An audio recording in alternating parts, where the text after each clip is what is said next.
நிகழ்ச்சியின் முதலில் இதய ஆன்மாவை இசையால் வருடைய சந்தோஷ் நாராயணன் உதவியாளர் மக்கள் செவிகளுக்கு மயக்கும் இசை தருவார் என்ற நம்பிக்கை ஜே பேபியில் ட்ரெய்லரில் தெரிகிறது. இசை அறிமுகம் என்பது இப்போது பெருமிதம்.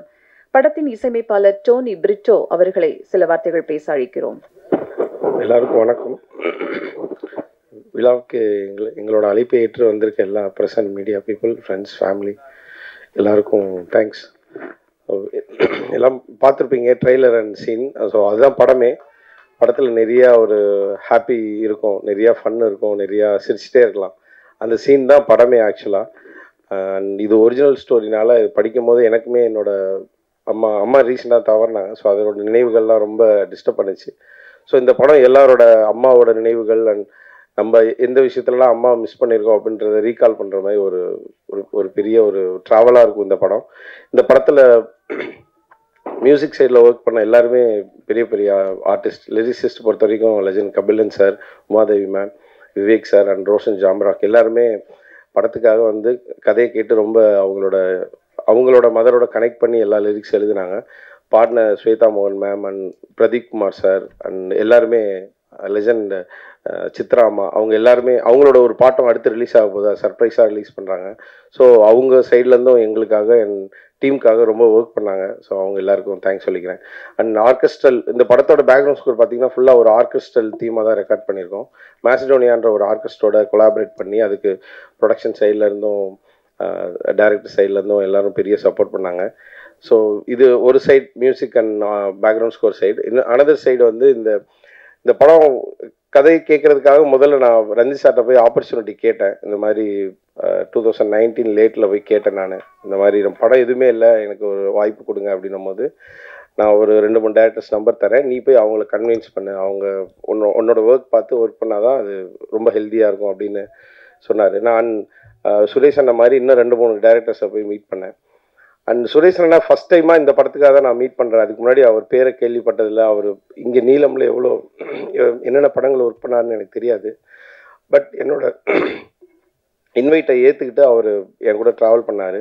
பிஃபோர் மூவி சைன் பண்ணுறதுக்கு முன்னாடி அவங்க ப்ரொடக்ஷன் சைட்லேருந்து சரி, இன்னொரு ப்ரொடக்ஷன் தான் ஃபஸ்ட்டு பண்ணாங்க. அவங்க சைட்லேருந்து பெரிய கம்போசர்ஸ்லாம் ஆஃபர் பண்ணாங்க.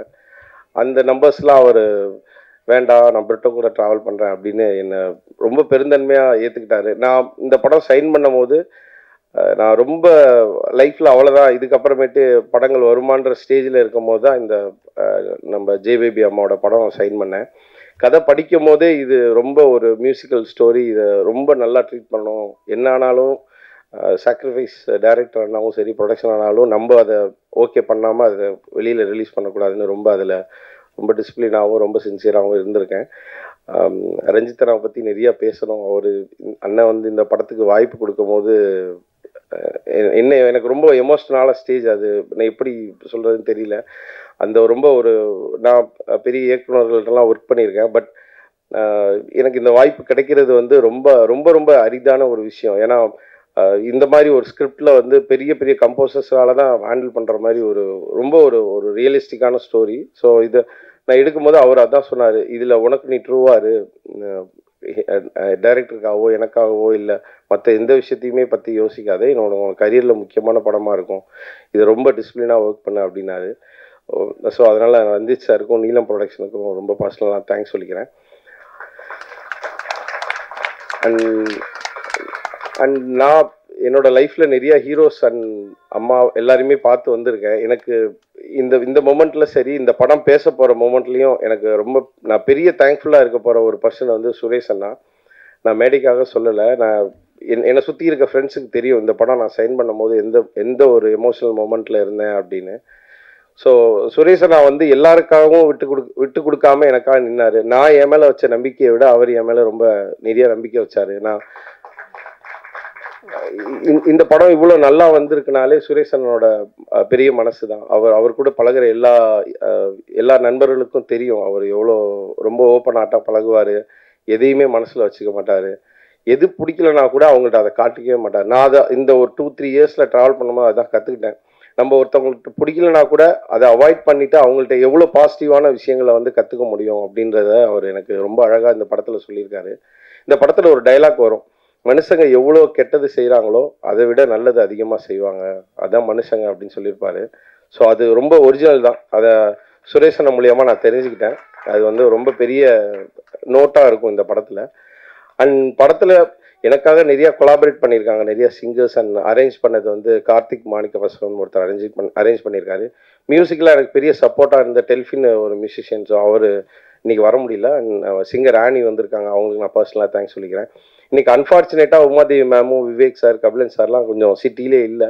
கபிலன் சார்ட்டையும் பேசினேன். விவேக் சார் மும்பையில் இருக்கார் ஒரு படத்தில். அண்ட் உமாதேவி மேம் அவங்களோட பர்சனல் ஒர்க்காக இங்கே சிட்டியில் இல்லை. ஸோ அதனால் அவங்க எல்லாரும் வர முடியல. ரொம்ப பர்சனல் நோட்டாக அனுப்பிச்சிருந்தாங்க. படம் எனக்கு ரொம்ப பிடிச்சிருக்கு. அண்ட் எல்லாரும் பார்த்த எல்லாருக்குமே ஒரு நல்ல ஒரு ஹெல்த்தியான வரவேற்பு இருக்குது. ஸோ நீங்கள் எல்லாரும் பார்த்துட்டு நல்லா எழுதுங்க. மேடைக்கு இருக்கிற எல்லாருக்கும் நான் ரொம்ப தேங்க்ஸ் சொல்லிக்கிறேன்.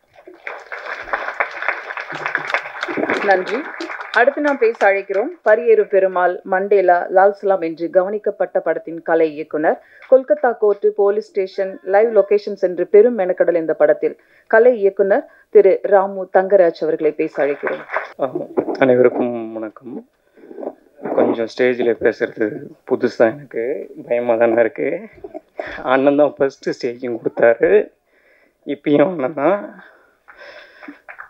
தேங்க்யூ ரஞ்சித் அண்ணா, சுரேஷ் அண்ணா. இந்த படம் சுரேஷ் அண்ணன் கேரக்டராக தான் நான் இதை பார்க்குறேன். சுரேஷ் அண்ணன் கூட காலாவில் ஒர்க் பண்ணிகிட்டு இருந்தேன். எப்படின்னா ஒர்க் பண்ணிட்டேன், ஆனால் சுரேஷ் அண்ணன் கூட ஒர்க் பண்ண டேரக்டர் மாதிரி யார் கூடயும் இது வரைக்கும் ஒர்க் பண்ணல. அன்பு பழகிறது அது எப்படின்னு நான் பேசுகிறேன். ரொம்ப சந்தோஷமாக ஃபீல் பண்ண படம் மாதிரி ஒர்க் பண்ணல. இதை நான் ஒரு ஃபேமிலியாக ட்ராவல் பண்ண மாதிரி ஒர்க் பண்ணியிருக்கோம். அண்ணன் சொல்லுவார், ஃபஸ்ட்டு படத்துக்கு எனக்கு சொன்னது பரியேறும் பெருமாளில் லைவாக ஒர்க் பண்ணண்டா அப்படின்னு வந்து எனக்கு ஒரு சின்ன வார்த்தை சொல்லிட்டு வந்தார். அது ஒர்க் பண்ணிட்டோம். இந்த படம் வந்து என்ன பண்ணியிருக்கோன்றதே எதுவுமே தெரியாது, எல்லாமே லைவாக போயிட்டுருக்கோம். நல்லாயிருக்கும் பாருங்கள். இந்த படம் ஒர்க் பண்ணதுக்கப்புறம் நான் எங்கள் அம்மாவை பார்க்குறது நான் வேறு மாதிரி பார்த்துட்ருக்கேன். எல்லோரும் பார்க்கணும், எல்லோரும் அந்த அன்பை வந்து எல்லோரும் பகிர்ந்துக்குங்க. அதுதான். தேங்க்யூண்ணா. தேங்க்யூ. நன்றி. பாரம், குட் நைட் என்று கவனிக்கப்பட்ட கதைகளில் இவரின் நேர்த்தியான ஒளிப்பதிவு, கொல்கத்தாவின் காண கிடைக்காத காட்சி பதிவுகளை கண்ணுக்கு விருந்தாக்கிய ஜே பேபி படத்தின் ஒளிப்பதிவாளர் ஜெயந்தன் சேது மாதவன் அவர்களை இப்போது பேச அழைக்கிறோம். Good morning. So thanks for coming. And இந்த படம் எனக்கு சான்ஸ் கொடுத்த அவங்க producer Pa Ranjith sir and director Suresh sir ரொம்ப தேங்க்யூ வெரி மச். அண்ட் எனக்கு லைக் நீலம் ப்ரொடக்ஷன்ஸில் தான் ஃபஸ்ட் படம் பண்ணுறேன். எனக்கு ஸோ அதுமாரி ரொம்ப பெருமையாக இருக்குது. ஸோ நீலம் ப்ரொடக்ஷன்ஸ் ஒரு படம் பண்ணுறது, ஸோ எனக்கு ரொம்ப நாள் ஆசை இந்த மாதிரி படம் பண்ணணுன்னு. ஸோ எனக்கு சான்ஸ் கிடச்சது வந்து like thank you very much for that. And இந்த படம் ஷூட்டிங் வந்து லைக் கொஞ்சம் ஒரு அட்வென்ச்சர் மாதிரி தான் எங்களுக்கு. ஸோ ரொம்ப ரொம்ப ஒரு சேலஞ்சிங் சிச்சுவேஷன், லைக் கொஞ்சம் ஒரு கஷ்டமான லொக்கேஷன்ஸ் தான் ஷூட் பண்ணியிருக்கோம். ஸோ அதுக்கு வந்து லைக் எங்கள் director Suresh sir, then actors and assistants like எல்லாருமே ரொம்ப பேஷனேட்டாக ஒர்க் பண்ணியிருக்கோம். ஸோ அது ரொம்ப ஒரு லைக் சம்டைம்ஸ் எங்களுக்கு வந்து லைக் சிச்சுவேஷன்ஸ் லைக் ரொம்ப எதிர்பார்க்காத சிச்சுவேஷன்ஸும் நிறைய வந்தது. பட் ஸ்டில் ரொம்ப சின்சியராக ரொம்ப பேஷனேட்டாக எல்லோரும் ஒர்க் பண்ணோம், இன்க்ளூடிங் ப்ரொடக்ஷன். ஸோ அது நீங்கள் லைக் படம் பார்த்தாலே தெரியும். லைக் சம்டைம்ஸ் அதில் லொக்கேஷன்ஸ்லாம் வந்து எப்படி ஷூட் பண்ணனே தெரியல, லைக் எப்படி ஷூட் பண்ண போகிறோம் அந்த மாதிரியே தெரியல. பட் ஸ்டில் கொஞ்சம் ஒரு பிளைண்டாக ஒரு தைரியமாக போய் ஷூட் பண்ணோம் அந்த மாதிரி சில லொக்கேஷன்ஸ்லாம். ஸோ நீங்கள் படம் பார்த்தாலே தெரியும். ஸோ டைரக்டர் சுரேஷ் சார் வந்து பயங்கர ஒரு வெரி பேஷனேட், லைக் சினிமா வந்து ரொம்ப பேஷனேட்டாக பார்க்குறவர், ரொம்ப ரசித்து பார்க்குறவங்க. ஸோ அவங்க சாரோட லைக் மேக்கிங்லேயும் அதே மாதிரி அந்த ஒரு பேஷன் இருக்கும். ஸோ அது எங்களுக்கு வந்து அவ்வளோ ஒரு லைக் ரொம்ப எக்ஸ்ட்ராவாக நம்மளே நிறைய எஃபர்ட் போட்டு பண்ணணும்னு எல்லோரும் ரொம்ப ஆட்டோமேட்டிக்காக ரொம்ப இன்ட்ரெஸ்ட் வந்துடும் அது. ஸோ ரொம்ப என்ஜாய் பண்ணி பண்ணோம். ஸோ படம் ரிலீஸ் ஆகுது, கண்டிப்பாக தியேட்டரில் பாருங்கள். ஷுவர். தேங்க்யூ. யதார்த்தமான உடைகளை படத்துக்கு அமைத்து கொடுத்த காஸ்டியூம் டிசைனர் ஏகாம்பரம் அவர்களை பேச அழைக்கிறோம். எல்லாருக்கும் காலை வணக்கம். இந்த படம் பார்த்தீங்கன்னா வந்து எல்லாருக்குமே அம்மானா ரொம்ப பிடிக்கும். இந்த அம்மாவை பற்றி தான் இந்த படம் ஃபுல்லாகவே இருக்கும். ஸோ நம்ம லைஃப்பில் நம்ம அம்மாவை கிட்ட வந்திருப்போம். ஒவ்வொரு நிமிஷம் பார்த்தீங்கன்னா அதில் ஒவ்வொரு சென்ஸ் ஆஃப் வியூவும் பார்த்தீங்கன்னா நம்ம அம்மா கிட்ட இழந்த விஷயங்கள் எல்லாமே வந்து நம்ம சென்னையில் இங்கே ஒர்க் பண்ணுறோம். இந்த படம் பார்த்த பிறகு தான் வந்து எனக்கு கூட பார்த்தீங்கன்னா நிறைய என் அம்மாவுக்கு நான் நிறைய பாசத்தை மிஸ் பண்ணுறேன். அவங்களோட விஷயங்கள் நிறையா மிஸ் பண்ண எல்லாருக்குமே அந்த ஃபீல் கண்டிப்பாக இந்த படம் நிவர்த்தி பண்ணணும்னு நான் நினைக்கிறேன். ஸோ இந்த படம் கொடுத்த எனக்கு சான்ஸ் கொடுத்த டைரக்டர் சுரேஷ் மாரி சாருக்கு ரொம்ப நன்றி. நீலம் ப்ரொடக்ஷன் ரஞ்சித் சாருக்கு ரொம்ப நன்றி. படத்தில் ஒர்க் பண்ண டெக்னீஷியன்ஸ் எல்லாமே ரொம்ப நல்லா பண்ணியிருக்காங்க, செம்ம கோஆப்ரேட் பண்ணியிருக்காங்க. ஸோ எல்லாருக்குமே ரொம்ப நன்றி. ஸோ உங்களுக்கும் படம் ரொம்ப ரொம்ப பிடிக்கும். ஸோ எல்லாரும் தியேட்டர் வந்து பாருங்கள். Thank you very much. அடுத்து பேச அழைக்கிறோம். அசுரன் படம் மூலம் அறிமுகமானவர். பேபி படம் இவரை பேச வைக்கும். இஸ்ரத் அவர்களை சில வார்த்தைகள் பேச அழைக்கிறோம். இஸ்ரத் பானு. இஸ்மத் பானு வாங்க. அனைவருக்கும் வணக்கம். இந்த படம் வந்து எனக்கு ரொம்ப ஸ்பெஷல், ரொம்ப எமோஷ்னலாக கனெக்ட் ஆன ஒரு படம். And I want to thank my producer Pa Ranjith sir and Suresh மாரி சார். அவரை பற்றி நிறைய சொல்லிகிட்டே போகலாம், அதுக்கு டைம் பத்தாதுன்னு நினைக்கிறேன். அந்த அளவுக்கு ஒரு நல்ல உள்ளம் படைத்த ஒருத்தர் அவர். And I want to thank my co artist, assistant director team and my whole team. Thank you so much. And இந்த படம் வந்து எனக்கு ரொம்ப இம்பார்ட்டண்டான ஒரு படம். லாக்டவுன் டைமில் இந்த போஸ்டர்ஸ்லாம் பார்த்து அதில் அந்த மெயிலில் ஃபோட்டோஸ் அனுப்பி அப்படி தான் இந்த படத்துக்கு நான் செலக்ட் ஆனேன். ஸோ ஆடிஷன்ஸ் நிறைய பேர் பண்ணாங்க. அதில் வந்து நான் ஒரு 3-4 வாட்டி வந்து இந்த ஆஃபீஸ் ஏறி இருக்கேன். பட் வந்து அவங்களுக்கு சார் வந்து என்னோடய பெர்ஃபார்மன்ஸ் பிடிச்சிருக்கு, பட் வந்து கொஞ்சம் யோசிக்கணும் அப்படின்ற மாதிரி சொல்லிட்டு இருந்தாங்க. நான் ஆனால் என்னோடய கான்ஃபிடென்ட்டை விடவே இல்லை. கண்டிப்பாக நான் இந்த படம் பண்ணுவேன் அப்படின்னு நம்பினேன். அதுக்கு வந்து எனக்கு ரொம்ப சப்போர்ட் பண்ணது வந்து என்னோடய assistant directors team and director எல்லாருமே ரொம்ப சப்போர்ட் பண்ணாங்க. ஃபைனலாக இந்த படம் ஸ்டார்ட் ஆகிறதுக்கு 1 வீக் பிஃபோர் வந்து லுக் டெஸ்ட் பண்ணும்போது தான் நீ செலக்ட் ஆகிட்ட அப்படின்னு சொல்லும்போது சார்கிட்ட போய் எனக்கு தேங்க் பண்ணுறது கூட வேர்ட் வரல. அழுதுகிட்டே தான் நின்றுட்டு இருந்தேன் கிட்டத்தட்ட ஒரு 15 மினிட்ஸ். ஸோ அந்தளவுக்கு வந்து எனக்கு பர்சனலாக ரொம்ப ஒரு கனெக்டான ஒரு படம். அண்ட் அங்கே ஒர்க் பண்ணும்போது ரொம்ப ஃபேமிலியாக தான் ஒர்க் பண்ணுமே தவிர ஒரு படம் ஒர்க் பண்ணுற ஃபீல் யாருக்குமே இல்லை. So thank you so much. நீங்கள் எல்லோரும் கண்டிப்பாக போயிட்டு தேட்டரில் பாருங்கள். And March 8 release, don't miss it. Thank you so much. அடுத்ததாக படத்தில் முக்கிய கதாபாத்திரத்தில் நடித்த சபிதா ராய் அவர்களை பேச அழைக்கிறோம். அனைவருக்கும் வணக்கம். ஃபர்ஸ்ட் ஆஃப் ஆல் இந்த மேடையில் எனக்கு வாய்ப்பு கிடைத்து நான் நடித்து இந்த மேடையில் நிற்கிறதுக்கு காரணமான 3 பேருக்கு ஃபர்ஸ்ட் ஆஃப் ஆல் ரொம்ப நன்றி சொல்ல கடமைப்பட்டிருக்கேன். ஃபர்ஸ்ட் ரஞ்சித் அவர்கள், நன்றி சார். 2வது அதியன் சார், நன்றி. 3வது தினகரன் சார். இவங்க 3 பேர் இல்லைன்னா இந்த படத்தில் நான் இல்லை. ஸோ அதுக்கு ரொம்ப ரொம்ப ரொம்ப நன்றி. ஓகே, எல்லாரும் எல்லா விஷயமும் பேசிட்டு இருக்காங்க. மெயினாக ஒரு விஷயத்தை பற்றி பேசணும்னு நான் நினைக்கிறேன். அதிகமாக டைம் எடுத்துக்க விரும்பலை. நீலம் பற்றி பேசி ஆகணும். நீலம் பொறுத்த வரைக்கும் பார்த்தீங்கன்னா ரொம்ப பெருமையாக, ரொம்ப மன மகிழ்ச்சியாக தலை நிமிர்த்து சொல்ல வேண்டிய ஒரு விஷயம் என்னன்னு பார்த்தீங்கன்னா, மற்ற ப்ரொடக்ஷன்ஸ் பற்றி நம்ம பேசணுன்றதெல்லாம் இல்லை. பொதுவாக ஏன்னா எல்லா ப்ரொடக்ஷன்லையும் நாங்களும் நடிக்கிறோம். நீலம் பொறுத்த வரைக்கும் பார்த்தீங்கன்னா பெண் கதாபாத்திர நடிகைகள், ஹீரோயின்ஸ், ஓவர் நிறம் பார்க்கப்படாது, அதான் கலர் பார்க்கப்படாது, அவங்க எப்படி பர்சனாலிட்டி இருக்காங்கன்னு பார்க்கப்படாது. அவங்க பார்க்குற ஒரே விஷயம் 2 விஷயம், திறமை மற்றும் உழைப்பு. இது 2ஐயும் பார்த்து தான் இந்த நீலம்ல நடிக்கிற நடிகைகள் எல்லாருமே நான் வந்து பார்த்துட்டு இருக்கேன். இது வரைக்கும் நீலம் ப்ரொடக்ஷன்ல நடித்த எல்லா நடிகைகளும் அவங்க அப்படிதான் வந்து செலக்ட் பண்ணிட்டு இருக்காங்க. நான் அப்படிதான் பார்த்துட்டு இருக்கேன். ஸோ அதுக்கு ரொம்ப பெரிய நன்றி நீலம் ப்ரொடக்ஷனுக்கு. முக்கியமான ஒரு நபர் சுரேஷ் மாரி சார். அவருடைய பொறுமை வந்து இந்த இடத்துல கண்டிப்பா பேசப்பட்டே ஆகணும். இப்படி ஒரு பொறுமையான மனுஷனை லைஃப்ல வந்து சினிமா துறையில பாக்குறது ரொம்ப ரொம்ப ரொம்ப பெருமையான ஒரு விஷயம்.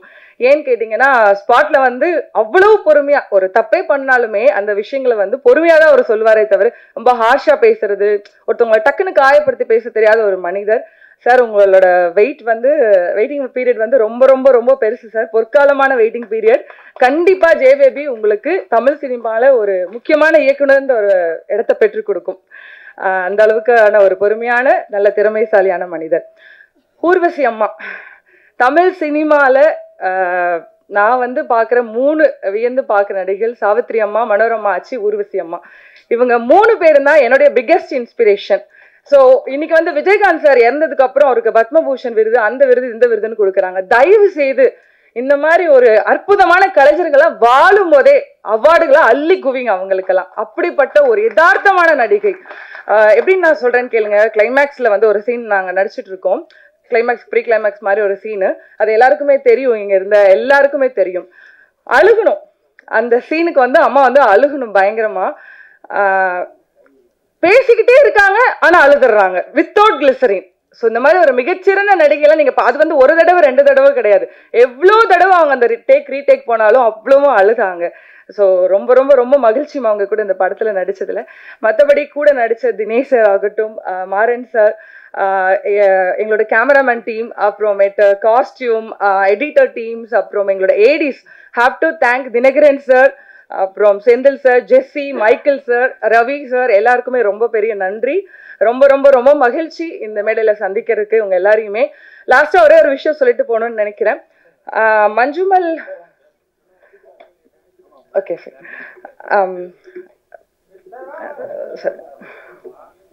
இப்போ ரீசெண்டா ஒரு இன்டர்வியூ பார்த்தோம். சார் உட்கார்ந்து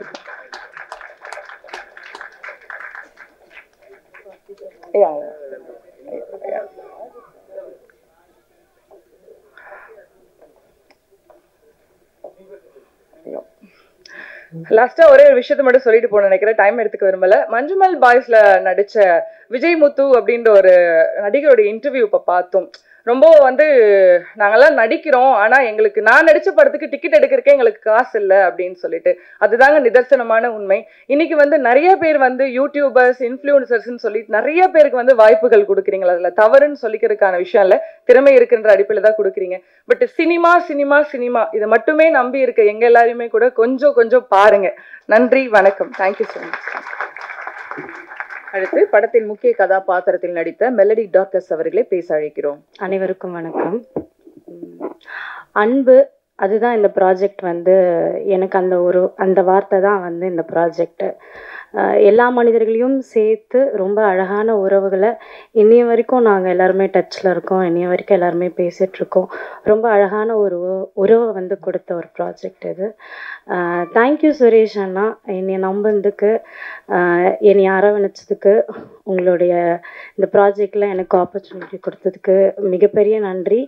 நீங்கள் மனிதர்களை பார்க்குற விதம், நீங்கள் அவங்கள ட்ரீட் பண்ணுற விதம், இந்த படத்தில் இந்த கதை பேசுனதுலேருந்து நான் நிறைய விஷயம் கற்றுக்கிட்டேன். அது எனக்குள்ள சில மாற்றங்களையும் கொண்டு வந்திருக்கு. அதுக்காக ரொம்ப நன்றி. நன்றி நீலம் ப்ரொடக்ஷன் அண்ணா, ரஞ்சித் அண்ணா, thank you so much for giving. இந்த மாதிரி கதைகளெல்லாம் வந்து சமூகத்துக்கு கொண்டு சேர்த்துட்டே இருக்கீங்க, அதுக்காக மிகப்பெரிய நன்றிகள். இதில் நிறைய உழைப்பு இருக்குது, நிறைய பேர் பயங்கரமாக உழைச்சிருக்கோம், ஒரு மிகப்பெரிய தேடுதல் இருக்குது, மிகப்பெரிய காத்திருப்பு இருக்குது. நம்ம ரொம்ப வேகமாக கடந்து போயிட்டுருக்கோம்னு நினைக்கிறேன். உறவுகள் எல்லாம் வந்து உட்காந்து பேசி அவங்க சொல்கிறத கேட்குறதுக்கோ காலங்களை தாண்டி ஓடிட்டே இருக்கோம்னு நினைக்கிறேன். அந்த உறவுகள் எவ்வளோ ரொம்ப முக்கியமானது அப்படின்றத பேசுகிற ஒரு நல்ல படம் இது. ப்ளீஸ் போய் படம் பாருங்கள் தியேட்டரில். கண்டிப்பாக இந்த படம் உங்ககிட்ட பேசும், என்கிட்ட பேசி எங்கள் எல்லார்கிட்டையுமே பேசி. வாய்ப்புக்கு நன்றி, தேங்க்யூ. பேபி, இந்த படம் ஒரு உண்மை சம்பவத்தை அடிப்படையில் கொண்டு எடுக்கப்பட்டது. இந்த படத்தில் உண்மை சம்பவத்தில் இருந்த இந்த படத்தில் நடித்த திரு மூர்த்தி அவர்களை பேச அழைக்கிறோம். எல்லாருக்கும் வணக்கம். என் பேர் ஜெயமூர்த்தி. நீலம் ப்ரொடக்ஷனோட ரஞ்சித் சார் கூட வணக்கம். மிஸ்டர் பெரிய ஜே பேபியோட டைரக்டர் நம்ம சுரேஷ் மாரி சாருக்கு வணக்கம். நெக்ஸ்ட் அம்மா ஜே பேபிக்கு வணக்கம். சார் தினேஷ் சாருக்கு வணக்கம், மாறன் சாருக்கு வணக்கம், மற்றும் இங்கே இருக்கிற எல்லாருக்குமே ரொம்ப ரொம்ப வணக்கம். எனக்கு இந்த சான்ஸ் கொடுத்ததுக்கு, பேசுறதுக்கு கொடுத்ததுக்கு வந்துட்டு ரொம்ப வணக்கம். நான் சர்வீஸ் பண்ணிருக்கேன்னா இப்பயும் சர்வீஸ் பண்ணுவோம். பட் இந்த சான்ஸ் வந்து சார் சுரேஷ் சார் வந்துட்டு பண்ணுவீங்களான்னு கேட்டார்.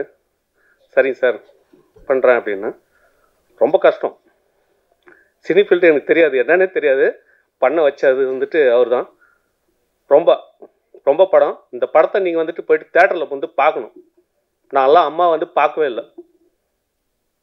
இதை பார்த்ததுக்கப்புறம் வந்துட்டு அழுவீங்களா, அழுது காட்டுங்கன்னு சொன்னார். அவர் ஸ்கிரிப்டை படிக்க வச்சுட்டு, சார் நான்லாம் அப்பா இறங்கும் போதே நான் அழுவல, லாஸ்ட் டைம் தான் வந்து எமோஷன் ஆச்சு, பார்க்கலாம் சார் அழுவலான்ட்டு.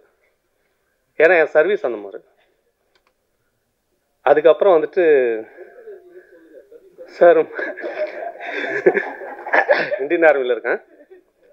ஸோ அது நீங்கள் தெரிஞ்சுக்குவீங்க. இப்போ நான் சொல்லியாச்சுன்னா அது உங்களுக்கு தெரியாத போயிடும்ல. அது வந்து நீங்கள் தேட்டரில் போய் பாருங்க, அது தெரியும். பட்டு இந்த படத்தை நீங்கள் வந்து பார்த்தா தான் தெரியும் அம்மாவோட பாசம் என்னன்னு சொல்லிட்டு. நீங்கள் கண்டிப்பாக இந்த தமிழ்நாடுக்கு நான் வந்துட்டு 5 வருஷம் 3 வருஷத்துக்கு அப்புறம் தான் எப்பயுமே வருவேன். இந்த படத்தை வந்து ஸ்டார்ட் பண்ணதுலேருந்து வந்துட்டு வருஷத்துக்கு 2 தடவையாவது வந்துடுறேன். அது வந்து ஆர்ட் டைரக்டர் நம்ம ராமு சார் சொன்னார், இந்த படம் நீங்கள் பண்ணிட்டீங்களே பாருங்கள், இதுக்கப்புறம் தமிழ்நாடு கண்டிப்பாக வந்து இருப்பீங்கன்னு. அது நிஜமாயிடுச்சு. அதே மாதிரி இந்த படம் வந்துட்டு நான் வந்து படமாக பண்ணல, ஃபேமிலி டைரக்ஷனாக தான் எடுத்துன்னு போனார் நம்ம டைரக்டர் சுரேஷ் சார். அதே மாதிரி சேதுமாதவன் சார் ரொம்ப ரொம்ப டே நைட்டு ரொம்ப ஃபஸ்ட் கிளாஸ் பண்ணியிருக்காங்க. இது நீங்கள் போனீங்கன்னாக்கா தனியெல்லாம் போய் பார்க்காதீங்க, வீட்டு குடும்பத்தோடு போங்க. அம்மா இல்லைனா அம்மா வந்து கண்டிப்பாக கூப்பிட்டு போங்க. ஏன்னா இதை பார்த்தீங்கன்னா தான் தெரியும் உங்களுக்கு லைஃப் என்னன்னு சொல்லிட்டு. ஏன்னா நான் நிறைய லைஃப் பார்த்துருக்கேன், நிறைய ஆக்ஷன், நிறைய ஒர்க்லாம் பண்ணியிருக்கேன் ஆர்மியில். பட் லைவாக என்ன, ஒரு ஃபேமிலினா என்ன, எப்படி இருக்கணும், அது எனக்கு தெரியாது. ஏன்னா படிச்சுட்டு இருக்கும்போதே நான் ஆர்மி போயிட்டோம். அதுக்கப்புறம் தான் இப்போ தான் தெரியுது இப்படி ஒரு லைஃப் இருக்குதுன்னு சொல்லிட்டு. அதை நீங்கள் போயிட்டு தேட்டரில் வந்துட்டு உட்காந்து 2.5 மணி நேரம் பார்த்தீங்கன்னாக்க தெரியும் எப்படி இருக்குன்னு சொல்லிட்டு. இதில் அந்த அம்மா ஊர்வசி அம்மா வந்துட்டு அந்த மாதிரி பண்ணியிருக்காங்க. மாறன் சார், நீங்கள் பார்த்தா அந்த மாறன் சார் கிடையாது இந்த படத்தில், நல்லா ஃபஸ்ட் கிளாஸாக இருக்கும். அதே மாதிரி தினேஷ் சார் ரொம்ப ஹெல்ப் பண்ணார் எனக்கு. இப்படி தான் இருக்கணும், இப்படி பண்ணுங்களா அப்படின்னுவார். நாங்கள்லாம் உட்காந்து சாப்பிடும்போது தான் தெரியும் படம் இப்படிலாம் இருக்கும், நடிப்பாங்க அப்படின்னு சொல்லிட்டு. ஆனால் இது நடிக்கலை, இந்த படத்தில் வந்து நடிக்கவே இல்லை யாருமே. ரியலாக என்ன லைஃபு அதை நீங்கள் பாருங்கள், உங்கள் லைஃப் அப்போ தான் சேஞ்ச் ஆகும். தேங்க்யூ, வணக்கம். பேசுறதுக்கு நன்றி சார். அடுத்து நாம் பேச அழைக்கிறோம் ப்ளூ ஸ்டார் தங்கலான் என்று தனியே தெரியும் தமிழ் வசனங்கள் தமிழ் பிரபா அவர்களை சில வார்த்தைகள் வாழ்த்து பேச அழைக்கிறோம். எல்லோருக்கும் வணக்கம். ரொம்ப நிகழ்வாக இருக்குது. நான் ஒவ்வொரு மேடைகளையும் இதை சொல்கிறது வந்து இப்போ சுரேஷ் அண்ணனா என்னோட அண்ணனாக தான் பார்க்குறேன். ஸோ ஒரு அண்ணனுடைய படத்துக்கு வந்து நிற்கிற மாதிரி தான் அந்த மேடையில் நிற்கிறேன். இன்னும் ரொம்ப எனக்கு யோசித்து பார்க்கும்போது ஒரு விஷயம் சொல்லும் போது, ஊர்வசியை போன்று ஒரு ஆகச்சிறந்த திரையாளுமைகளோடு இந்த மேடையை பகிர்ந்துக்கல ரொம்ப எனக்கு சந்தோஷமாக இருக்குது ஆக்சுவலாக. ஏன்னா இந்த ஸ்கிரிப்டை வந்து சுரேஷனை வந்து என்கிட்ட திரைக்கதையாக படிக்க கொடுக்கும் பொழுது நான் வாசித்தேன். அதில் 2 விஷயம் எனக்கு மெயினாக தோணுச்சு. என்னென்னா, இந்த திரைக்கதை வந்து ரொம்ப ஒரிஜினலாக இருந்தது. ஒரிஜினலாக நான் என்ன சொல்கிறேன்னா, சினிமாக்கள் திரைப்படங்கள் பார்த்து ஒரு திரைக்கதை எழுதும்பொழுது நம்மை மீறி அதில் சில கிளிஷேஸ் வந்து உள்ளே வந்துடும். நம்ம பார்த்த சினிமாக்களுடைய சப்கான்ஷியஸ் வந்து உள்ளே அப்ளை ஆகிடும். ஆனால் இந்த திரைக்கதை வந்து ஒரு மனித வாழ்வினுடைய அபத்தங்களை வந்து இவ்வளோ உணர்வுபூர்வமாக சொல்லக்கூடிய ரொம்ப ஒரிஜினலாக அவர் எழுதியிருந்தார். ஸோ அதை படித்து முடிச்சோன்னா அவர் கேட்ட ஒரே கேள்வி அவர்கிட்ட, இந்த அம்மா கேரக்டர் யார் நான் பண்ண போகிறேன் அப்படின்ற மாதிரி தான் நான் அவர்கிட்ட கேட்டேன் நான். அப்போ அவர் தான் சொன்னார், என் மைண்டில் ஒருத்தங்க இருக்கிறாங்கப்பா, ஆனால் அதெல்லாம் நடக்குமான்னு தெரில, அப்படி அவங்க பண்ணிட்டாங்கன்னா எனக்கு பிரச்சனையே இல்லை அப்படின்ற மாதிரி எனக்கு சொன்னார். ஸோ அது when it's become to the Urvashi, it's I really moved. ஏன்னா அவங்க அந்த படத்தை வந்து இப்போ அந்த ஒரு சீன் நான் படம் பார்க்கல, அந்த போலீஸ்காரங்களோட அவங்க அந்த பேசுகிற சீனில் அந்த மேட்னஸ் வெளிப்பட்ட தருணம் வந்து பயங்கர ஃபெனாமினலாக இருந்தது. இந்த படம் கண்டிப்பாக ஒரு வெற்றி படம் அமையக்கூடிய ஒரு சான்றாக தான் வந்து அந்த காட்சியை வந்து நான் வந்து பார்த்தேன். ஸோ ஒரு தாய்மை என்கிற உணர்வு இந்த சமகாலத்தில் நமக்கு அதன் மீது என்ன பொருள் வச்சிருக்கிறோங்கிற ஒரு கேள்வி நம்ம எல்லாருக்குமே இருக்குது. இப்போ அம்மாக்களை இப்போ அந்த படத்துடைய ப்ரொமோஷனில் அவங்க பயங்கரமான ஒரு டேக்லைன் போட்டிருந்தாங்க, நம்ம அம்மாவை கடைசி எப்போ சினிமாவுக்கு நம்ம கூட்டு போனோங்கிற கேள்வி நமக்குள்ள ஒரு குற்ற உணர்வும் திரும்பவும் நம்மளுடைய அன்பை ஒரு மீட்டுருவாக்கம் செய்து பார்க்கக்கூடிய ஒரு தருணத்தை தான் வந்து இந்த படம் வந்து உருவாக்கிருக்குன்னு எனக்கு தோணுது. ஸோ படத்தில் வேலை செய்த எல்லா கலைஞர்களுக்கும் என்னுடைய வாழ்த்துக்கள். குறிப்பாக வந்து நீலம் ப்ரொடக்ஷனில் வர திரைப்படங்களின் மீது இருக்கிற ஒரு பொது புத்தியை நம்ம தொடர்ந்து உடைச்சிட்டே வரோம். ஜே பேபி அப்படி உடைக்கக்கூடிய ஒரு திரைப்படம் தான். கண்டிப்பாக இந்த படங்களை நம்ம அம்மாக்களோட போய் பார்க்கணும்னு நான் வந்து விரும்பி படக்குழுவினர்களுக்கு என்னுடைய வாழ்த்துக்களை தெரிவித்துக் கொள்கிறேன். நன்றி, வணக்கம். தேங்க்யூ. நன்றி. அடுத்து நாம் பேச அழைக்கிறோம் மலைகளும் கதைகளுமாக காட்சி தந்த மேற்கு தொடர்ச்சி மலை இயக்குனர் லெனின் அவர்களை பேச அழைக்கிறோம். தோழர்கள் அனைவருக்கும் வணக்கம். முதல்ல இந்த படம் வந்து ரொம்ப யதார்த்தமாக இருந்தது. சுரேஷ் தோழர் எப்படி ஒரு யதார்த்தமாக இருப்பாரோ அந்த யதார்த்தம் அப்படியே ஸ்க்ரீனில் இருந்தது. ஊர்வசி மேடம் வந்து அவங்க நிறைய படம் பார்த்துருக்கேன், ரொம்ப அவங்களோட ரசிகர் நான். ஆனால் இந்த படம் வந்து அவங்களோட நடிப்பு தீனிக்கு அசலாக வந்து ஒரு தேனி போட்ட படமாக இருக்கும் இந்த படம் தான். எனக்கு தெரிஞ்சு அவங்களோட உள் மனசில் இந்த படம் ரொம்ப நெருக்கமான படமாக இருக்கும்னு நினைக்கிறேன் நான். அப்புறம் வந்து இது ரொம்ப முக்கியமான நீலத்தோட முக்கியமான பங்களிப்பு. ஏன்னா இப்போ தமிழ் பிரபாத்தோட சொல்லும்போது கூட நீலம் படம் தொடர்பான பொது புத்தின்னு ஒன்று சொன்னார். அது உண்மைதான், அப்படி ஒரு பார்வை இருக்குதுங்க. ஆனால் நீலமோட கான்ட்ரிபியூஷன் வந்து திரைத்துறையில் பார்த்தீங்கன்னா இங்கே சமூக சமத்துவத்துக்கான ஒரு டயலாகையும் பங்களிப்பையும் செலுத்திக்கிட்டே இருக்கு இல்லையா, அது ரொம்ப முக்கியமான ஒர்க்கு. அதில் வந்து இன்னைக்கு வந்து அது கூடுதலாக ஒரு ரசனை மாற்றத்தை வந்து ஏற்படுத்துகிற ஒர்க்கை வந்து நீலம் பண்ணியிருக்குன்னு நினைக்கிறேன். ஏன்னா இது ரசனை மாற்றத்துக்கான ஒரு முக்கியமான திரைப்படம், முக்கியமான காலகட்டம் கூட. ஏன்னா இப்போ மஞ்சுமல் பாய்ஸ் வந்து ஒரு மவுத் டாக் மூலமாக தமிழ்நாடு முழுக்க அப்படி காட்டு தீ மாதிரி பற்றி ஓடிக்கிட்டு இருக்கு. அதுக்கு என்ன காரணமாக இருக்குன்னு பார்த்தா அவங்க இந்த வழக்கமான கிளீஷேவெல்லாம் விட்டுட்டு ஒரு விஷயத்தை எடுத்துக்கிட்டு அந்த விஷயத்தை அந்த கதையை அதோட நுட்பங்களோட அழகாக சொல்லியிருக்கிறது தான் அதோட சக்ஸஸாக நான் பார்க்குறேன் பர்சனலாக. இல்லாட்டி என்ன பண்ணுவோம், நம்ம அந்த மாதிரி கதைகள் நம்ம நிறைய எடுத்துட்டு அதுக்கு ஒரு காதல் காட்சி வைக்கிறது, ஒரு ஆக்ஷன் சீக்வன்ஸ் வைக்கிறது, இப்படின்ட்டு ஒரு வழக்கமான டெம்ப்ளேட்குள்ளே அந்த படத்தை வச்சுருவோம். ஆனால் மஞ்சுமல் பாய்ஸ் வந்து எடுத்துக்கிட்ட விஷயத்தை அவ்வளோ அழகாக ப்ரெசென்ட் பண்ண விதம் வந்து மக்கள்கிட்ட போயிருக்குன்னா பார்வையாளர்கள் வந்து ரசனை மாற்றுறதுக்கு தயாராக இருக்கிறாங்க, ரொம்ப வெறியோட தயாராக இருக்கிறாங்கன்றது தான் இப்போ இந்த மஞ்சுமல் பாய்ஸோட அந்த பார்வையாளரோட வீச்சை நம்ம பார்க்குறோம். அதை வந்து ஜேபேபி பார்க்கும்போது இன்னும் அது வந்து ரொம்ப தரமான ஒரு பொழுதுபோக்குனா எப்படி இருக்கும் அப்படிங்கிறத வந்து ஆடியன்ஸ் ஃபீல் பண்ணுவாங்க. கண்டிப்பாக அந்த ஆடியன்ஸ் வந்து ரொம்ப அக்செப்ட் பண்ணி கொண்டாடுவாங்க. அந்த வகையில் இந்த தமிழ் சினிமாவுடைய பார்வையாளர் ரசனை மாற்றத்திற்கு ஏற்படுத்திய இந்த படம் வந்து ரொம்ப முக்கியமான படம். இந்த படத்தோட பணியாற்றிய அத்தனை கலைஞர்களுக்கும் வாழ்த்துக்கள், நன்றி. மறக்க முடியாத வடுவாக தமிழ் சினிமாவில் படம் கொடுத்த 2ஆம் உலகப் போரின் கடைசி குண்டு இயக்குனர் அதியன் ஆதிரை அவர்களை உங்கள் முன் பேச அழைக்கிறோம். தோழர்கள் அனைவருக்கும் வணக்கம். ஜேபேபி டீம் அனைவருக்குமே என்னுடைய வாழ்த்துக்கள்.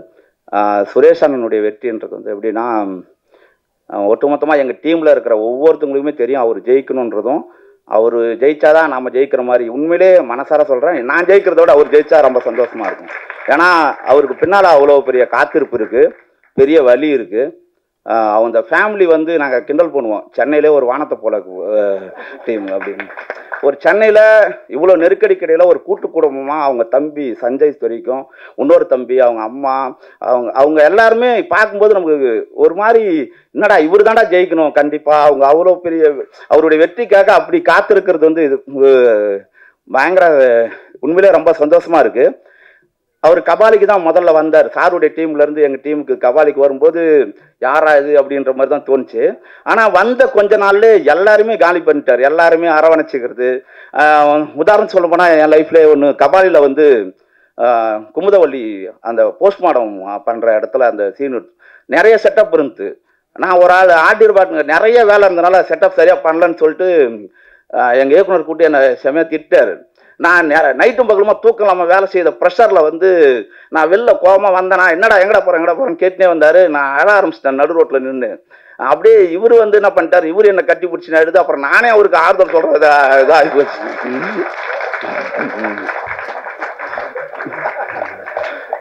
அப்புறம் வந்து சென்னையில் பயங்கரமாக வெள்ளம் போயிட்டு இருந்து கோவாவில் வந்து ஷூட்டிங், நான் மயம் கோபி மேலே வந்து கார் ஏற்றணும், அந்த ஷாட்டு இருந்துச்சு. பார்த்தா திடீர்னு இன்ட்ரோ இது பிரேக் டைமில் தலைவனை ஒரு மணி நேரத்துக்கு மேலே ஆளை காணோம். என்னடான்னு சொல்லிட்டு பார்த்தா கண்ணெல்லாம் தேங்கி அழுது தொடச்சிட்டு வந்துருந்தார். என்னண்ணா அண்ணன் அப்படி வெள்ளத்தில் நாய் செத்துருச்சுரா, வீட்டில் எல்லாரும் 2 நாளாக சாப்பிடாம இருக்கிறாங்கடா, இன்னைக்கு தான் தெரிஞ்சு எனக்கு சொன்னாங்க, ரொம்ப கஷ்டமாயிடுச்சுரா, இங்கே தான் அழுதா நீங்கள் தான் இது பண்ணி சொல்லிட்டு தான் நான் போய் தனியாக இழுத்து வந்தடா அப்படின்னு. அதை மாதிரி வந்து சுரேஷ் அண்ணா அவருடைய ஈரம் உண்மையிலே என் வாழ்க்கையில் நான் சந்தித்த ஒரு 5 நபர் ரொம்ப நெருக்கமாக. எங்கள் அப்பா கிட்ட எப்படி நான் வெளிப்படையாக இருக்கணும், எங்கள் அம்மா கிட்ட எப்படி இருக்கணும், ஒரு துளியால் கூட நம்மளை ஈகோ பார்க்காம நம்ம பேசக்கூடிய மனிதர்கள் சில பேர் தான் கிடைப்பாங்க. அதை மாதிரி சுரேஷ் அண்ணா வந்து எப்பயுமே என் வாழ்வில் மறக்க முடியாத, நான் விலகி போகக்கூடாது நினைக்கக்கூடாத ஒரு ஆள். அதே மாதிரி நம்ம ஹீரோ தினேஷ், நான் அவரோட 2 படம் என் படத்தில் 2வது படமாக ஹீரோவை நடிக்கிறாரு. நான் எத்தனை படம் எடுத்தாலும் அந்த படத்தினுடைய ஹீரோவாக நான் அவர் கண்டிப்பாக நான் நினச்சி பார்க்குறேன். அந்த அளவுக்கு நான் இன்னும் 4-5 கதைகள் நான் எழுதிட்டு இருந்தால் கூட எல்லாத்துலேயுமே அவர் பொருந்துவார். அந்த அளவுக்கு ஒரு அற்புதமான கலைஞர். மற்ற எல்லாருமே நடிச்சவங்க எல்லாருமே எல்லாருமே தெரிஞ்சவங்க தான். எல்லாரும் நம்ம தோழர்களாக சேர்ந்து இந்த வேலை செய்திருக்குது, ரொம்ப மகிழ்ச்சி. நன்றி. அறிமுகமாகும் எல்லா இயக்குனர் விழாக்களிலும் அதே என்ன கூப்பிட்டோம்னா நிறைய விஷயங்கள் இந்த மாதிரி தெரியும். நன்றி சார், தேங்க்யூ. அடுத்ததாக நாம் பேச அழைக்கிறோம் தேகம் முறைய தேடலுடன் ஒரு கதை கொடுத்த பொம்மை நாயகி ஷான் அவர்களை பேச அழைக்கிறோம். எல்லாருக்கும் வணக்கம். இப்போ அதியன் தோழர் சொன்ன மாதிரி அவரோட எமோஷன், சுரேஷனோட எமோஷன் எல்லாமே எவ்வளோ ஃபன்னாக சொன்னார். கிட்டத்தட்ட இந்த படம் பார்க்கும்போது எனக்கு இந்த எமோஷனும் ஃபன்னும் வந்து இந்த சேர்ந்து வர படங்கள் இருக்குல்ல, இப்போ எமோஷனாக ஒரு படம் எடுக்கிறது இல்லை ஃபுல் அண்ட் ஃபுல் ஃபன்னாக ஒரு படம் எடுக்கிறது தாண்டி இந்த ஃபன்னும் எமோஷனும் சேர்ந்து ஒரு விஷயத்த இந்த படத்தில் இருக்குன்னு நம்புறேன். இன்னும் இப்போ எல்லாம் மஞ்சுவல் பாய்ஸ் சொன்ன மாதிரி நாங்கள் பாரஞ்சித் பாய்ஸ்ன்னு வச்சுப்போமே. அதில் வந்து சுரேஷ் அண்ணா வந்து என்னை பொறுத்தளவு சீனியர். அவர் எல்லாரும் நான் ஒத்துப்பாங்கன்னு நினைக்கிறேன். அவரோட எக்ஸ்பீரியன்ஸும் சரி, அவரோட ட்ராவலும் ஜேர்னினா இந்த ஜேபேபியோட ஜேர்னி வந்து ரொம்ப பெருசு. அது இங்கே படக்குழு எல்லாம் சொன்னாங்க. அது இல்லாமல் அவரோட ஜேர்னி இந்த டீம்லே, இப்போ நான் வந்து இந்த டீம்ல இந்த ப்ரொடக்ஷனில் படம் எடுத்தலாம் இந்த டீம், அது இல்லாமல் எல்லாருமே ஒத்துக்கிற ஒரு விஷயம், அவரோட எக்ஸ்பீரியன்ஸ் வந்து பயங்கர பெருசு. ரஞ்சித் அண்ணனோட பெருசுன்னு நினைக்கிறாங்க அவரோட எக்ஸ்பீரியன்ஸு. இந்த காத்திருப்புலாம் சொல்கிறத விட அந்த எக்ஸ்பீரியன்ஸும் அந்த ஜேர்னியும் அதை தாண்டி அவர் வாழ்க்கையிலேருந்து இந்த கதையை எடுத்தார்ல, அதான் அந்த ஃபர்ஸ்ட் படத்தோட இயக்குனர்கள்லேருந்து இந்த அவங்க லைஃப்லேருந்து எடுக்கிற கதை, அவங்க குடும்பத்துலேருந்து இல்லை அவங்க தெரிஞ்சவங்கலேருந்து அவங்க ஃபீல் பண்ண ஒரு விஷயம், அதை எமோஷனாக சொல்கிறத தாண்டி ஒரு ஃபன்னாகவும் சொன்ன ஒரு விஷயம் வந்து, ஏன்னா அவர்கிட்ட இவ்வளோ ஃபன் இருக்குன்னு எனக்கு தெரியவே தெரில. ஏன்னா ஊர்வசி மேடம் பார்க்கும்போது எனக்கு வந்து, ஏன்னா அவங்க மிகப்பெரிய ஆளுமை. ஏன்னா இப்போ நம்ம ஹீரோஸை வந்து சொல்கிறோம், புனைப்பெயர் வச்சுலாம் சொல்கிறோம், சூப்பர் ஸ்டாரு, சுப்ரீம் ஸ்டாரு எல்லாம் நிறையா சொல்கிறோம்ல. இப்போ ஹீரோயின்ஸுக்கு வந்து இந்த மாதிரி ஒரு பேர் வைக்கணும்னா அதில் என்ன ஒரு டாப் மோஸ்ட் பேரோ அது வந்து ஊர்வசி மேடம் வைக்கலாம். ஏன்னா அந்த அளவுக்கு வந்து, ஏன்னா அவங்களோட படங்கள்லாம் நாங்கள் எத்தனை படம் பார்த்துருப்போம். அவங்களோட படங்கள்லாம் பாக்கியராஜ் சார் படம்லேருந்து கமல்ஹாசன் சார் படம்லேருந்து, ஏன்னா கமல்ஹாசன் சார் முன்னாடியெல்லாம் நின்று நடிக்கிறதெல்லாம் எப்படி முடியும் நம்மளாம் பார்ப்போம் சின்ன வயசுலேருந்து, சினிமாக்கு வரதுக்கு முன்னாடியே. ஏன்னா அந்த அளவுக்கு அப்போ சின்ன வயசுலேயே அவர் வந்து பயங்கர ஆளுமையாக இருக்கும் அவரோட நடிப்பெல்லாம். அவர் முன்னாடியே அசால்ட்டாக நடிச்சிட்டு இருப்பாங்க இவங்க. அது வந்து அது அப்போலேருந்தே பார்க்கும்போது தெரியும். இந்த ஜேபேபி பார்க்கும்போது இன்னும் அவங்களோட கதாபாத்திரமும் சரி, அவங்களுக்கு ஏற்ற மாதிரி என்னமோ அவங்களுக்காகவே எழுதின கதாபாத்திரம் மாதிரி இருக்குது. நிச்சயமாக வந்து இங்கே வந்திருக்கிற எல்லாருமே ஒரே விஷயம் நினைக்கிறது வந்து, சுரேஷனோட அந்த ஜேர்னி எக்ஸ்பீரியன்ஸ்லாம் தாண்டி அவரோட வெற்றி மார்ச் 8ஆம் தேதி அது வந்து நிச்சயமாக வந்து இந்த படம் மிகப்பெரிய வெற்றி அடையும். எல்லாரும் வந்து எல்லாம் சொன்ன மாதிரி தேட்டருக்கு வந்து பாருங்கள், குடும்பத்தோடு வந்து பாருங்கள். இது கட்டாயப்படுத்துறதை தாண்டி கண்டிப்பாக நீங்கள் வருவீங்கன்னு நான் நம்புகிறேன். இந்த படத்துக்கு வந்து எல்லாருமே வந்து ஒன்ஸ் இது வந்து பார்த்ததுக்கப்புறம், முதல் காட்சி பார்த்ததுக்கப்புறம் எல்லாருமே அடுத்தடுத்த காட்சிக்கு குடும்பத்தோடு வந்து பார்ப்பீங்க நம்புகிறேன். அதோட ப்ரெஸ்ஸோட சப்போர்ட் எல்லாமே வந்து கடைசியாக ரஞ்சித்தனனுக்கு நன்றி, எல்லாருக்கும் நன்றி. அடுத்து நாம் பேச அழைக்கிறோம் பிரம்மாண்டங்களுக்கு மத்தியில் சின்ன முயற்சியை பெரிதாக கொண்டாடிய யாத்திசை ஹீரோ சேயோன் அவர்களை பேச அழைக்கிறோம்.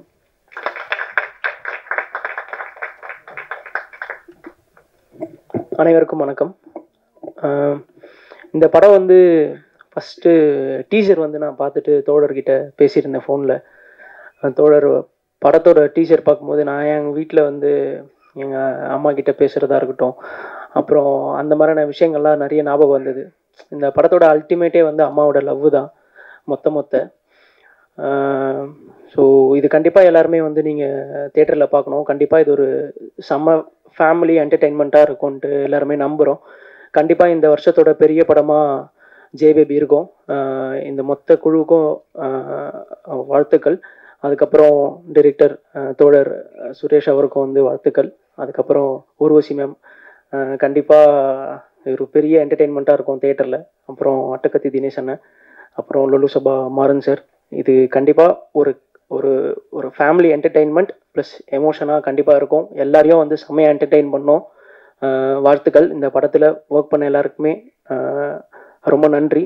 அப்புறம் நீலம் ப்ரொடக்ஷன் ரஞ்சித் அண்ணா, ரொம்ப நன்றிண்ணா, இந்த மாதிரியான படங்கள் கொடுக்கறது ரொம்ப நன்றி. தேங்க்ஸ். நன்றி. அடுத்து நாம் பேச அழைக்கிறோம் கவுண்டர் காமெடியில் கரண்டி போட்டு கலக்கியவர், இன்னும் நீ பைத்தியக்காரனாவே நினைச்சிட்டு இருக்கேன்ல, வாரி தெரித்த வசனம். ஜே படம் பார்த்த பிறகு தேர்ந்தெடுத்த கேரக்டர் ஆர்டிஸ்டாகவே மாறனின் மறுபக்கம் தெரிய வரும். வடக்குப்பட்டிக்கு பிறகு பட்டியல் போடும் பல படங்கள். மகிழ்வோடு மாறனை இப்போது கவுண்டரோடு அழைக்கிறோம், வாருங்கள். எல்லாருக்கும் வணக்கம். உங்களுக்கு எல்லாருக்குமே ஒரு ஆச்சரியம் இருக்கும், எப்படா நீலம் ப்ரொடக்ஷனில் நான் அப்படின்னு. ஏன்னா நல்லா நடிக்க தெரிஞ்சவங்க, நல்ல படங்கள், அந்த மாதிரியான லிஸ்ட்டில் வந்து நம்ம எப்படி வந்தோன்னா நம்ம காமெடி அப்படின்னு தான் உங்கள் எல்லாருக்கும் தெரியும். நான் இதுக்கு முன்னாடி ஏதாவது ஒரு கேரக்டர் நல்லா நடித்த மாதிரி பண்ணி அப்படி கூப்பிட்டுருந்தா கூட என்ன பரவாயில்ல, அதுவும் பண்ணலை. எப்படி என்னை கூப்பிட்டாங்கங்கிற ஆச்சரியம் இந்த நிமிஷம் வரைக்கும் இருக்குது. இந்த லைனில் நான் எப்படி வந்து உக்காந்து நிற்கிறேன்ங்கிறது எனக்கு ஒன்றுமே தெரியல. நான் நிறைய பேசணும்னு நினச்சேன். என்னன்னா என்னால் இந்த சாங்கெல்லாம் பார்த்தனால கொஞ்சம் எமோஷனல் ஆகிடுவேன். இந்த படத்துக்குள்ள வந்து சொல்கிற விஷயங்கள் வந்து நிறைய இருக்குது. இந்த படம் ரிலீஸுக்கு அப்புறம் சொன்னாதான் உண்டு, ஏன்னா நிறைய விஷயங்கள் சொல்லக்கூடாதுன்னு இருக்குது. நான் நிறைய விஷயங்கள் வந்து நான் உங்களுக்கு ரிலீஸுக்கு அப்புறம் பேசுகிறேன். எல்லாருக்கும் நன்றி, வணக்கம். நன்றி. அந்த அளவுக்கு உங்களோட கான்ஃபிடென்ட் இருக்கு, வாழ்த்துக்கள். அடுத்து நான் பேச அழைக்கிறோம். அட்டகத்தி தந்த அட்ரஸ் விசாரணை, 2ஆம் உலகப் போர் என்று இருந்த இடம் தெரியாமல் 20 படங்களுக்கு மேல் நடித்தவர், அதிகம் பேசாதவர், அதிரவும் பேசாதவர், பேபி மகனாக சங்கராக சரியான தேர்வு. அழைக்கிறோம் அட்டகத்தி தினேஷ் அவர்களை. ரொம்ப சந்தோஷம் உங்கள் எல்லாரையும் பார்க்குறது. ரொம்ப நாளுக்கு அப்புறம் மீட் பண்ணுறோம். அண்ட் வெங்கட் பிரபு சார் இங்கே வந்து அட்டகத்தி அப்போ ஷூட் அப்பயே நான் எதிர்பார்த்தேன். ரொம்ப வருஷத்துக்கு அப்புறம் இப்போ இங்கே வந்திருக்கேன். ஒரு மாதிரி எனர்ஜி எல்லாருக்கூடையும் இருக்கிறதே சந்தோஷம்தான். அண்ட் ஜேபேபி அந்த வெயிட் இல்லை, நம்ம கொஞ்சம் வெயிட் போட்டிருந்தோம். ஆனால் படத்துக்காக அந்த வெயிட்டை கொஞ்சம் அதிகம் பண்ணி காமிச்சது. இப்போ திருப்பி நார்மல் ஆகிட்டு இருக்கு. ஜேபேபி வந்து பர்சனலாக எனக்கு வந்து நான் எங்கள் அம்மா கிட்ட வந்து சின்ன வயசுல எப்பவுமே சண்டை போடுவோம்ல, அது பேச மாட்டோம். நான் அது மாதிரி பேசாமல் அவங்கள அம்மானு கூப்பிட்றது எனக்கு பிளாக் ஆயிடுச்சு. எனக்கு வாங்க போங்கன்னு ரொம்ப மரியாதையாக தான் பேசிட்டு இருப்பேன். இந்த படம் பண்ணிட்டு இருக்கும்போது ஒரு சீனில் அம்மாவை தேடும் போது ஒரு பெரிய ஃபேக்ட்ரி, அதில் ஃபுல்லாக ஷவுட் பண்ணி கூப்பிட்டுட்டே இருக்கணும், நல்லா சத்தம் போட்டு கூப்பிடணும். எனக்கு வந்து அதை கூப்பிடும் போது தான் ஒன்று ஓப்பனாக ஒரு பிளாக் கிளியரான மாதிரி இருக்கு. ஓகே, இந்த ஒரு சீனுக்காக தான் இந்த படம் நான் எனக்கு அமைஞ்சிருக்கு போல இருக்கு அப்படின்ற மாதிரி எனக்கு ஃபீல் ஆச்சு. அப்புறம் ஆக்டிங்காக வந்து பார்த்தீங்கன்னா முதல்ல பண்ணும்போது பயங்கரமாக நடிக்கணும் அப்படின்ற ஒரு இன்ட்ரெஸ்ட்ல, அப்புறம் குக்கு விசாரணை நிறைய நல்லது நடந்திருக்கு. அப்போ நிறைய கற்றுக்கணும், புதுசாக என்னென்ன பண்ணணும் அப்படின்ற மாதிரிலாம் இருந்துச்சு. ஆனால் இப்போ லைஃப் ஒரு எக்ஸ்பீரியன்ஸ் கொடுத்துருக்கோம்ல, இப்போ பார்க்கும்போது அது நம்ம எவ்வளோ சிம்பிளாக பண்ண முடியும், எவ்வளோ லேஸாக ஒரு விஷயத்தை வந்து நம்ம கடத்த முடியும், அதை எவ்வளோ ஈஸியாக கொடுக்க முடியுன்ற ஒரு அந்த ஐடியா இருக்குது. அப்படி தான் நான் ஒரு லாஸ்ட் 3 படமும் அப்படி தான் ஒர்க் பண்ணியிருக்கேன். ஹோப்ஃபுல்லி அது உங்களை கனெக்ட் பண்ண நான் நம்புகிறேன். சுரேஷ் அண்ணா அண்ட் ரஞ்சித் சார் டீம் எல்லாருக்குமே வந்து நான் தேங்க் பண்ணுறேன். Thank you very much. தேங்க்யூ. அடுத்து பேச வருபவர் தளபதி இருவரையும் இயக்கும் வாய்ப்பு பெற்றவர், இளைய தலைமுறையர் விரும்பும் விபி, கிரவுண்ட் ஆனாலும் ஃப்ரெண்ட் ஆனாலும் மங்காத்தா ஆடும் பார்ட்டி, பிடித்த இடம் கோவா, பிடித்த உணவு பிரியாணி. இவரின் மாநாட்டிற்கு பிறகு எகிரும் எதிர்பார்ப்பு இளைய தளபதியின் கோட் பேபியை, தன்னுடைய மாணவனை வாழ்த்த வந்திருக்கும் வெங்கட் பிரபு அவர்களை பேச அழைக்கிறோம். எல்லாருக்கும் வணக்கம். ஆக்சுவலி தினேஷ், நான் வந்து அட்டகத்தி படம் ஆரம்பித்து அது வந்து ஆக்சுவலி வந்து அந்த மங்காத்தா டைமில் தான் அது நடந்தது, ஷூட்டிங் போயிட்டு இருந்தது. அந்த டைம்லேருந்து வந்து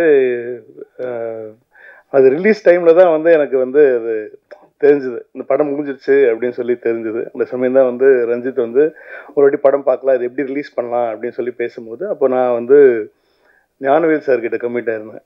அப்போ வந்து ஒரு வாட்டி வந்து ஞானவேல் சார்கிட்ட வந்து இந்த படத்தை போட்டு காட்டணுன்ற போது ரொம்ப சந்தோஷமான விஷயம் என்னென்னா வந்து வெற்றிமாறன் சாரையும் வந்து அந்த ஷோக்கு நம்ம கூப்பிட்டுருந்தோம். கூப்பிட்டுட்டு வெற்றிமாறன் சார் வந்து ஒரு என்ஜாய் பண்ணுற மாதிரி வந்து நான் எந்த டேரக்டரும் வந்து ஒரு படத்தை என்ஜாய் பண்ண அவ்வளோ சத்தமாக சிரித்து சந்தோஷமாக என்ஜாய் பண்ணுவாங்க. அதுதான் வந்து பெரிய ப்ளஸ் ஆச்சு அந்த படம் வாங்குறதுக்கு, ஞானவேல் சார் வாங்கி ரிலீஸ் பண்ணுறதுக்கு. ஸோ அந்த டைமில் வந்து அதுக்கப்புறமா வந்து ரஞ்சித்தோட வளர்ச்சி வந்து உங்கள் எல்லாரோட வளர்ச்சியும் சேர்ந்து பெருசாக ரொம்ப பெருசாக இருக்கிறது வந்து எனக்கு தான் ரொம்ப ரொம்ப ரொம்ப பெருமையான ஒரு விஷயம். ஏன்னா வந்து அவங்க சொல்லும் போது எனக்கு அவ்வளோ சந்தோஷமா இருந்துச்சு. நாங்கள்லாம் வந்து பா ரஞ்சித் பாய்ஸ் அப்படின்னு சொல்லும் போது, ஆனால் அப்போ அந்த பா ரஞ்சித்தே விபி பாய் தான்.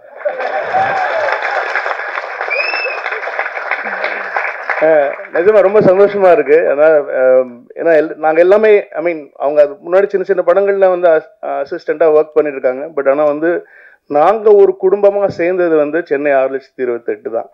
ஸோ அதில் தான் வந்து நாங்கள் ஒரு ஃபேமிலியாக சேர்ந்தோம். ஸோ அதுலேருந்து ஒருத்தராக வந்து டைரக்டராகி வெற்றி பெறும்போது வந்து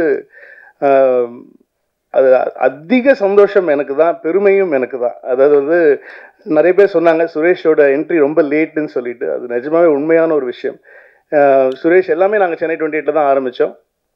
சுரேஷ் நாங்கள் அறிமுகப்படுத்துனது பின்னாடி உட்காந்துருக்கு அரவிந்த் ஆகாஷ், ஏரியா பசங்க அவங்க 2 பேரும். ஸோ அரவிந்த் ஆகாஷ் எனக்கு சான்ஸ் கொடு படத்தில் நடிக்கன்ற போது ஃபஸ்ட்டு சென்னை 28 அவனுக்கு சான்ஸ் கிடையாது. இல்லைடா உனக்கு நீ கொஞ்சம் ஒரு வெள்ளையாகிற, ஏரியா பையன் மாதிரி இல்லை அப்படிலாம் சொல்லிட்டு அவனை வந்து சேர்த்துக்கல நாங்கள். அதுக்கப்புறமா என்ன ஆயிடுச்சு, அவனோட கேரக்டரில் பண்ண வேண்டிய பையன் வந்து கிரிக்கெட் ஒழுங்காக ஆடாததுனால வந்து அதனால கடைசியில் வந்து அவன் வேற வழி இல்லாமல் எங்களுக்கு தலையெழுத்து அவனை நடிக்க வச்சிட்டான். ஆனால் வந்து அவனுக்கு சான்ஸ் இல்லை படத்தில் அப்படின்னு சொன்ன உடனே அவன் வந்து எங்ககிட்ட சொன்னது, என் ஃப்ரெண்டு ஒருத்தன் இருக்கான் என் ஏரியா பையன் வந்து சுரேஷ்னு பேர், அப்போ வந்து விஷ்ணு கிட்ட இருந்தாப்லையா, விஷ்ணு கிட்ட இருந்து படம் முடிச்சுட்டு இருந்தபோது வந்து சேர்த்துக்கிறியா அப்படின்னா எனக்கும் அப்போ கரெக்டாக ஒரு ஆள் தேவைப்பட்டுச்சு. ஸோ அந்த சமயம் தான் வந்து இன்ட்ரடியூஸ் பண்ணி சுரேஷ் வந்து எங்கள் டீமில் சேர்ந்தாப்புல. இன்னும் நாங்கள் வந்து ஒரு குடும்பமாக தான் இருக்கோம். நான் உண்மையிலே வந்து நான் இந்த படம் பார்க்கல, ஆனால் எங்கள் வீட்டில் பார்த்துட்டாங்க. அவங்கெல்லாம் பயங்கரமாக என்ஜாய் பண்ணி ரொம்ப சந்தோஷப்பட்டாங்க. ஏன்னா நிறைய யாரோ ஒருத்தங்க சொன்னாங்க, சுரேஷ்க்கு இவ்வளோ ஃபன் தெரியுமா அப்படின்னு சொல்லி சொன்னாங்க. ஆனால் உண்மையிலேயே வந்து அவர் முன்னாடி பண்ண கதையை மட்டும் இப்போ பண்ணியிருந்தாருன்னா வந்து அது அவ்வளோ பயங்கரமான ஃபன்னான ஒரு ஸ்கிரிப்ட் தான் வந்து ஃபஸ்ட்டு என்கிட்டயே சொன்னாப்புல, இந்த ஒரு ஐடியா இருக்குது சார் கேளுங்க அப்படின்னு சொல்லிட்டு. அந்த ஐடியாவும் வந்து அவர் வாழ்க்கையில் நடந்த ஒரு உண்மை சம்பவம். அந்த சம்பவத்திலையும் அரவிந்த் ஆகாஷுக்கு பங்கு இருக்குங்கிறது வந்து ஒரு ஒரு செய்தி. பட் ஆனால் வந்து எனக்கு ரொம்ப ரொம்ப சந்தோஷம். அதாவது வந்து இப்போ இருக்கிற சுச்சுவேஷனில் வந்து இப்போ எல்லாருமே வந்து ஒரு மஞ்சுமேல் பாய்ஸ் வந்து அவ்வளோ கொண்டாடிட்டு இருக்கோம். ரொம்ப பெருமையாக இருக்குது. ஏன்னா வந்து ஒரு யூஸ்வலான ஹீரோயின் படங்கள் தான் வந்து எப்போவுமே பண்ணிகிட்டு இருக்கிற சமயத்தில் வந்து ஹீரோயினே இல்லாமல் ஒரு பஞ்ச் ஆஃப் பாய்ஸ் வச்சு ஒரு படம், அது வந்து அது நம்ம தமிழ்நாட்டில் வந்து நம்ம தமிழ் படங்களை விட பெருசாக ஓடிட்டு இருக்குங்கிற போது வந்து எவ்வளோ சந்தோஷமாக இருக்குன்னா வந்து நமக்கு வந்து மொழி முக்கியம் இல்லை, வெறும் கலை மட்டும்தான் முக்கியங்கிறது தமிழர்களுடைய எப்போ படம் நல்லா இருந்தாலும் ஒரு கண்டென்ட் நல்லா இருந்தாலும் அது எந்த லாங்குவேஜாக இருக்கணுங்கிறது அவசியம் கிடையாது. அதை தாண்டி நம்ம என்ஜாய் பண்ணிட்டு இருக்கோம் அப்படிங்கிறது ரொம்ப சந்தோஷம். அதுவும் வந்து இப்போ அதே பேட்டர்னில் இல்லை, இந்த படம் ரொம்ப நாள் முன்னாடியே ஆரம்பித்து ரொம்ப நாள் முன்னாடியே பண்ணிட்டாங்க. ஊர்வசி மேடம் வச்சு ஒரு ஃபிலிம் அப்படின்னு சொல்லும் போது வந்து அது வந்து அவ்வளோ எக்ஸைட்டிங்காக இருக்குது கேட்குறதுக்கு. ஏன்னா அவங்க அவ்வளோ பெரிய ஒரு என்டர்டெய்னர், அவ்வளோ பெரிய ஒரு ஆக்டர், அவங்களோட ஃபேன்ஸ் தான் எல்லாருமே. ஸோ அவங்கள வச்சு அந்த டீசரில் பார்க்குற விஷயங்கள் எல்லாமே இருக்கட்டும், it's gonna be hilarious fun ride தான். இதில் நடித்த மாறன் சார், தினேஷ், ஹோல் டீமுக்கு என்னுடைய நன்றி. அதே சமயம் வந்து ரஞ்சித்துக்கு முதல்ல என்னோட பெரிய நன்றிகள் சொல்லிக்கிறேன். ஆனால் இது வந்து இவ்வளோ நல்ல விஷயங்களை வந்து நல்ல ஆர்ட்டை வந்து ஒரு தனி மனுஷனாக நின்று நீங்கள் வந்து ஒரு உலகமே கிரியேட் பண்ணிட்டுருக்க நீ, அது வந்து எனக்கு அவ்வளோ பெருமையாக இருக்குது. நிஜமாக ரொம்ப சந்தோஷமாக இருக்குது. அது வந்து உண்மையிலே என்னால் கூட பண்ண முடியாது. அது வந்து அவ்வளோ தைரியமாக வெறும் கண்டென்ட் மேலே மட்டும் நம்பிக்கை வச்சு அவன் என்ன சொல்லணும்னு நினைக்கிறானோ அதை வந்து தைரியமாக சொல்கிறதுக்குன்னு சொல்லிட்டு அதுக்கு வந்து ஒரு பெரிய மனசு வேணும், அது அவங்ககிட்ட இருக்குது. ஸோ சுரேஷை இன்ட்ரடியூஸ் பண்ணுற ஆப்பர்ச்சுனிட்டி உனக்கு கிடைச்சதுக்கு எனக்கு கிடைக்கல. ஸோ அதுக்கும் என்னுடைய வாழ்த்துக்கள். ஸோ இந்த whole team, music director, cameraman, இது வந்து உண்மை சம்பவம் தான். அவங்க ஃபேமிலியில் நடந்த ஒரு கதை தான். அதை எவ்வளோ ஜாலியாக, எவ்வளோ ஃபன்னாக, எவ்வளோ இமோஷனலாக சொல்ல முடியுமோ சொல்லியிருக்காங்க. கண்டிப்பாக நல்ல படங்களுக்கு உங்களோட ஆதரவு நீங்கள் தருவீங்கன்னு தெரியும். ஸோ கண்டிப்பாக கொடுங்க. தியேட்டரில் 8ஆம் தேதி படம் பாருங்கள். இது எங்கள் குடும்பத்திலேருந்து வர இன்னொரு படம். நன்றி. நன்றி. சரோஜானா ஒரே விஷயம் ஞாபகத்து வரும், தெரிஞ்சவன் பிஸ்தா. அழைக்கிறோம் அரவிந்த் ஆகாஷ் அவர்களை. வணக்கம். நீலம் ப்ரொடக்ஷன், ரஞ்சித், நாங்களாம் சேர்ந்து ஒர்க் பண்ணோம். எப்படி வெங்கட் பிரபு சொன்னாரோ, பார்த்தீங்கன்னா வெங்கட் பிரபு எனக்கும் லைஃப் கொடுத்துருக்காரு, இப்போ சுரேஷ்க்கும் லைஃப் கொடுத்துருக்காரு, ரஞ்சித்துக்கும் லைஃப் கொடுத்துருக்காரு. அண்ட் விபி சொன்ன மாதிரி ரஞ்சித் இவ்வளோ பெரிய ஒரு இண்டஸ்ட்ரியை வந்துட்டு ஒரு சிங்கிள் பர்சனாக கொஞ்சம் வருஷமாக வந்துட்டு நல்ல படங்கள் எடுத்துகிட்டு கொண்டு வந்துடுறதுக்கு வந்து பெரிய விஷயம். அது ஒரு ரொம்ப பெரிய பாராட்டு கொடுக்கணும் ரஞ்சித்துக்கு. And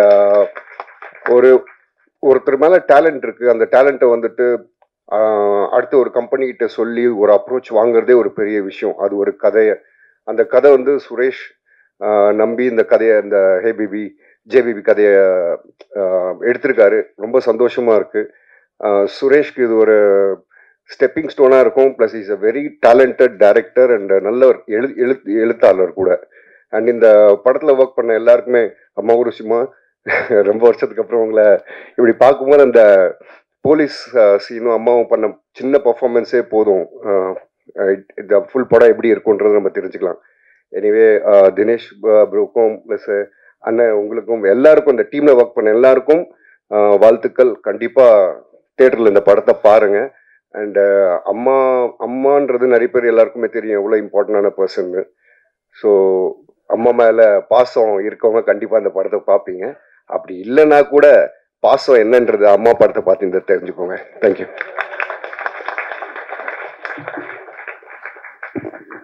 thank you Aravind. அடுத்து நாம் பேச அழைக்கிறோம் கவிதா ரஞ்சனி. 10 வயதில் தொடங்கிய பயணம். இங்கு 80களில் வந்தார். 800 படங்களை தந்தார். முந்தானை முடிச்சு ஒரே படத்தில் ஒட்டுமொத்த ரசிகர்களை தன்பால் முடித்து வைத்தார்.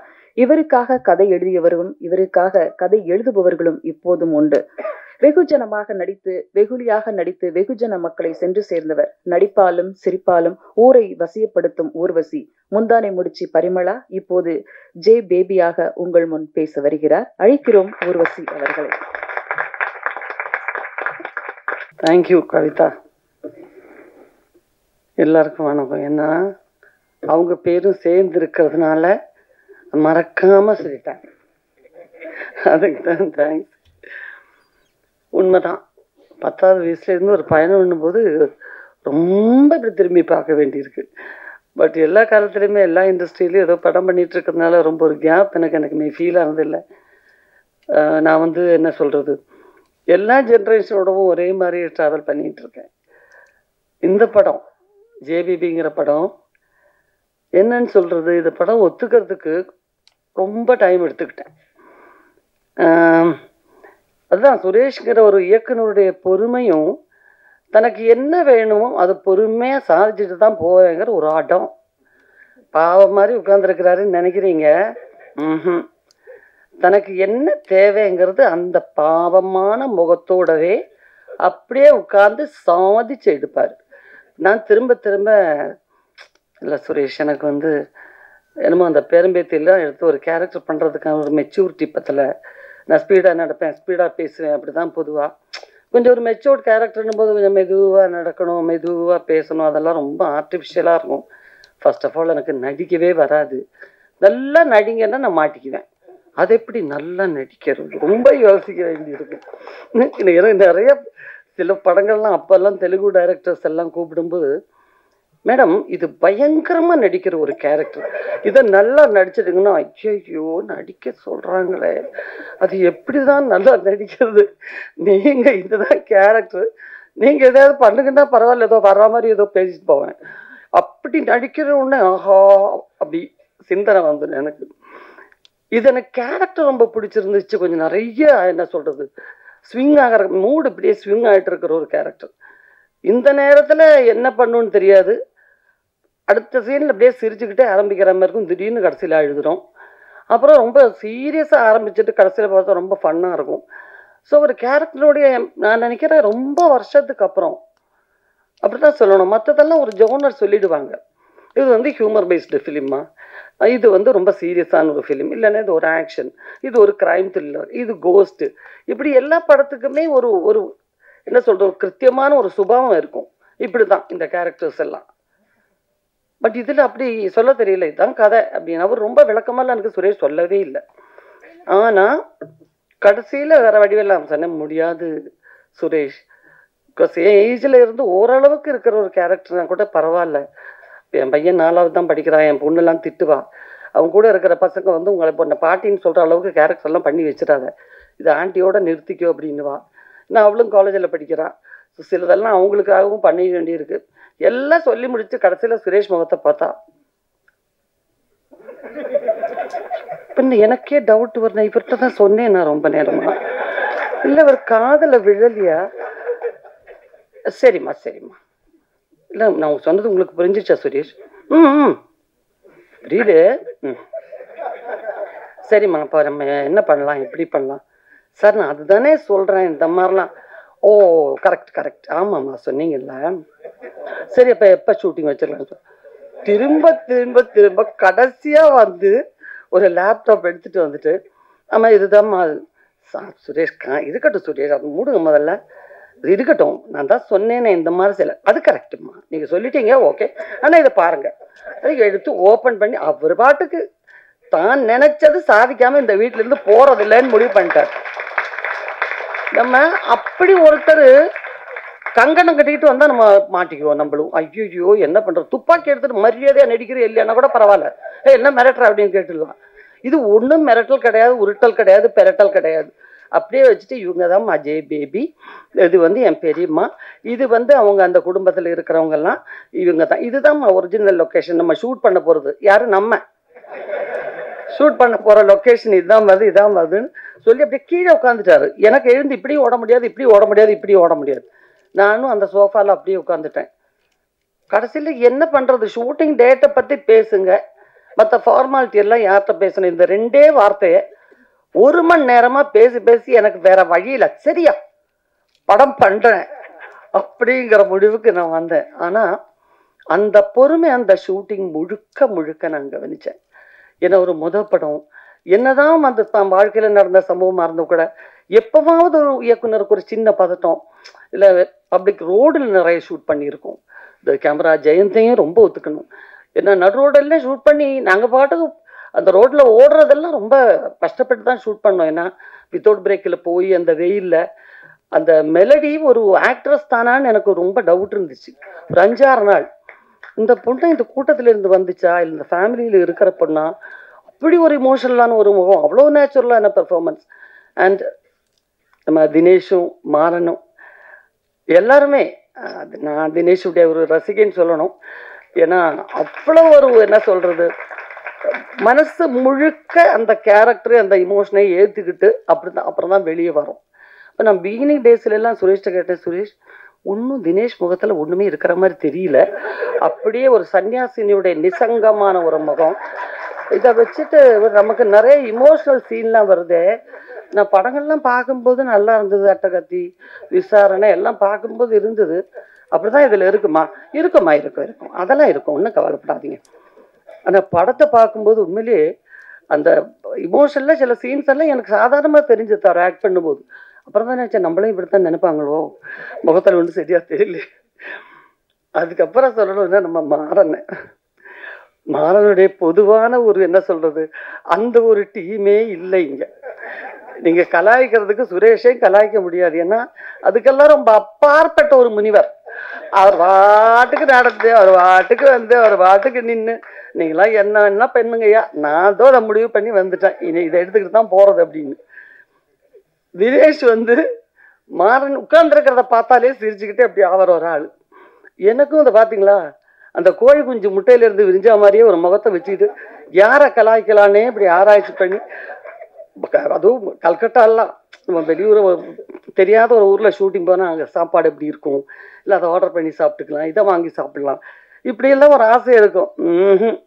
வாய்ப்பே இல்லை. கல்கட்டா வெறும் தித்திப்பாக கிடைக்கும் நிறைய. அப்புறம் மீன் குழம்புலேயும் தித்திப்பு இருக்கும், எல்லாத்துலேயும் சர்க்கரை போட்டுருவாங்க. ஸோ அது எங்களுக்கு மெஸ்ஸில் நல்ல ஃபுட் அது வந்துட்டு இருக்குன்னு ஒரு சேஞ்சுக்காக சொல்கிறேன். அதில் வேற ஒரு மாதிரி என்னத்தான் இந்த ஊரில் வாங்கி சாப்பிட்றது, 1/2 கிலோ பூண்டு 1/2 கிலோ வெங்காயம் வாங்கிட்டாயா, ஒன்றுமே கிடைக்கலன்னா பூண்டு வெங்காயமா வாங்கி தின்பீங்க அப்படிங்கிற மாதிரி கவரில் கொண்டு வந்து வெங்காயத்தை எடுத்து வச்சு தின்னுட்டு இருப்பாங்க. ஒன்றுமே முடியலைன்னா அந்த பொண்ணு அசிஸ்டண்டாக இருக்கிற பொண்ணு ஜெஸ்ஸி, அவளை கலாய்க்கிறது. இப்போ நான் இப்படியே பார்த்துட்டே இருப்பேன். ஏன்னா பாவம் ஒருத்தர் இப்படி இயலாமல், ஏன்னா இந்த சந்தானம் டீம்ல எல்லாம் கவுண்டர் பேசிக்கிட்டே இருப்பாங்க, இங்கே வேற வழியே இல்லை. நானும் வேற ஒரு மாதிரிங்க ஒரு மாதிரி அது ஒரு இதில் தானே மேக்கப்பில் தானே உட்காந்துருக்கேன், ஒன்றும் என்கிட்ட ஒன்றும் பேசுகிறாப்புல இல்லை. அப்புறம் அந்த பொண்ணை படிச்சுட்டியாம்மா, அது என்ன லொடன்னு பேண்டை போட்டு தெரியுது மேடம், ஏன்பா இல்லை அங்கே பாருங்களேன், எங்கள் வீட்டிலலாம் மாவு மிஷின் இருக்கும் பார்த்தீங்களா, அந்த துணி காணாமல் போயிடுது எங்கள் ஏரியாவில், எப்படி இந்த பொண்ணு தான் எடுத்துக்கிட்டு போய் பேண்ட்டு தைக்கிது போல இருக்கு. ஒரு வழி இல்லாமல் யாரை கலாய்க்கிறது தெரியாமல் நாய்க்கு பூனைக்கெல்லாம் டப்பிங் பண்ணிக்கிட்டு இருந்தது ரோட்டில். பட் அவரே ஒரு ஸ்டேஜில் அந்த படத்தில் இமோஷனலாக நடித்து நான் படம் பார்க்கும்போது உண்மையிலே எனக்கு கண்ணில் தண்ணி வந்துருச்சு. ஏன்னா எல்லா நடிகருக்குள்ளேயும் இருக்கிற அந்த ஒரு திறமையை இது கண்டெடுத்தது ரஞ்சிதா சுரேஷா 2 பேருக்கும் ஹேட்ஸ் ஆஃப். பிகாஸ் பொதுவாகவே பாரஞ்சித்தனுடைய படங்கள் மேலே இருக்கிற எனக்கு இருக்கிற பெரிய ஈர்ப்பு என்னென்னா, அப்போ அந்த மெலடி சொன்ன மாதிரி அங்கே இன்னொரு ஆர்டிஸ்ட் அவங்களும் சொன்னாங்க, நிறம் இப்படி இருக்கணும், உருவம் இப்படி இருக்கணும், இந்த கான்செப்டுக்கெல்லாம் அப்பாற்பட்ட இந்த டோட்டல் ப்ரொடக்ஷனே அங்கேருந்து வர்ற ஒவ்வொரு படங்களும் அப்படி தான் இருக்கும். ஏன்னா எப்படி இவங்க ஆர்டிஸ்ட்டை செலக்ட் பண்ணுறாங்கன்னு நமக்கு வியப்பாக இருக்கும். ஆடிஷன் பண்ணலாம், எல்லாம் பண்ணலாம். இருந்தாலும் அவங்களுடைய உண்மையான அவங்களுக்குள்ள இருக்கிற கண்டென்ட் இவ்வளோ இருக்குங்கிறத சொல்றது, கண்டுபிடிச்சு அதை வெளியே கொண்டு வர்றதுங்கிறது ஒரு பெரிய விஷயம். எத்தனை பேர் ஆர்டிஸ்ட் வந்திருப்பாங்க. இப்போ இதுலேயே பாருங்க எவ்வளோ பேர்னு, நிறைய பேர் ஆக்ட் பண்ணியிருக்காங்க. அதில் கொஞ்சம் பேர் தான் வந்திருக்காங்க, மீதியெல்லாம் யாரும் வரல. அவ்வளோ ஆர்டிஸ்டுங்களை கொண்டு வந்திருக்காங்க. அண்ட் பொதுவான ஒரு விஷயத்தை எடுத்து அந்த கதை எப்படி நம்ம வெங்கட் பிரபு சொன்னது 100% கரெக்டு.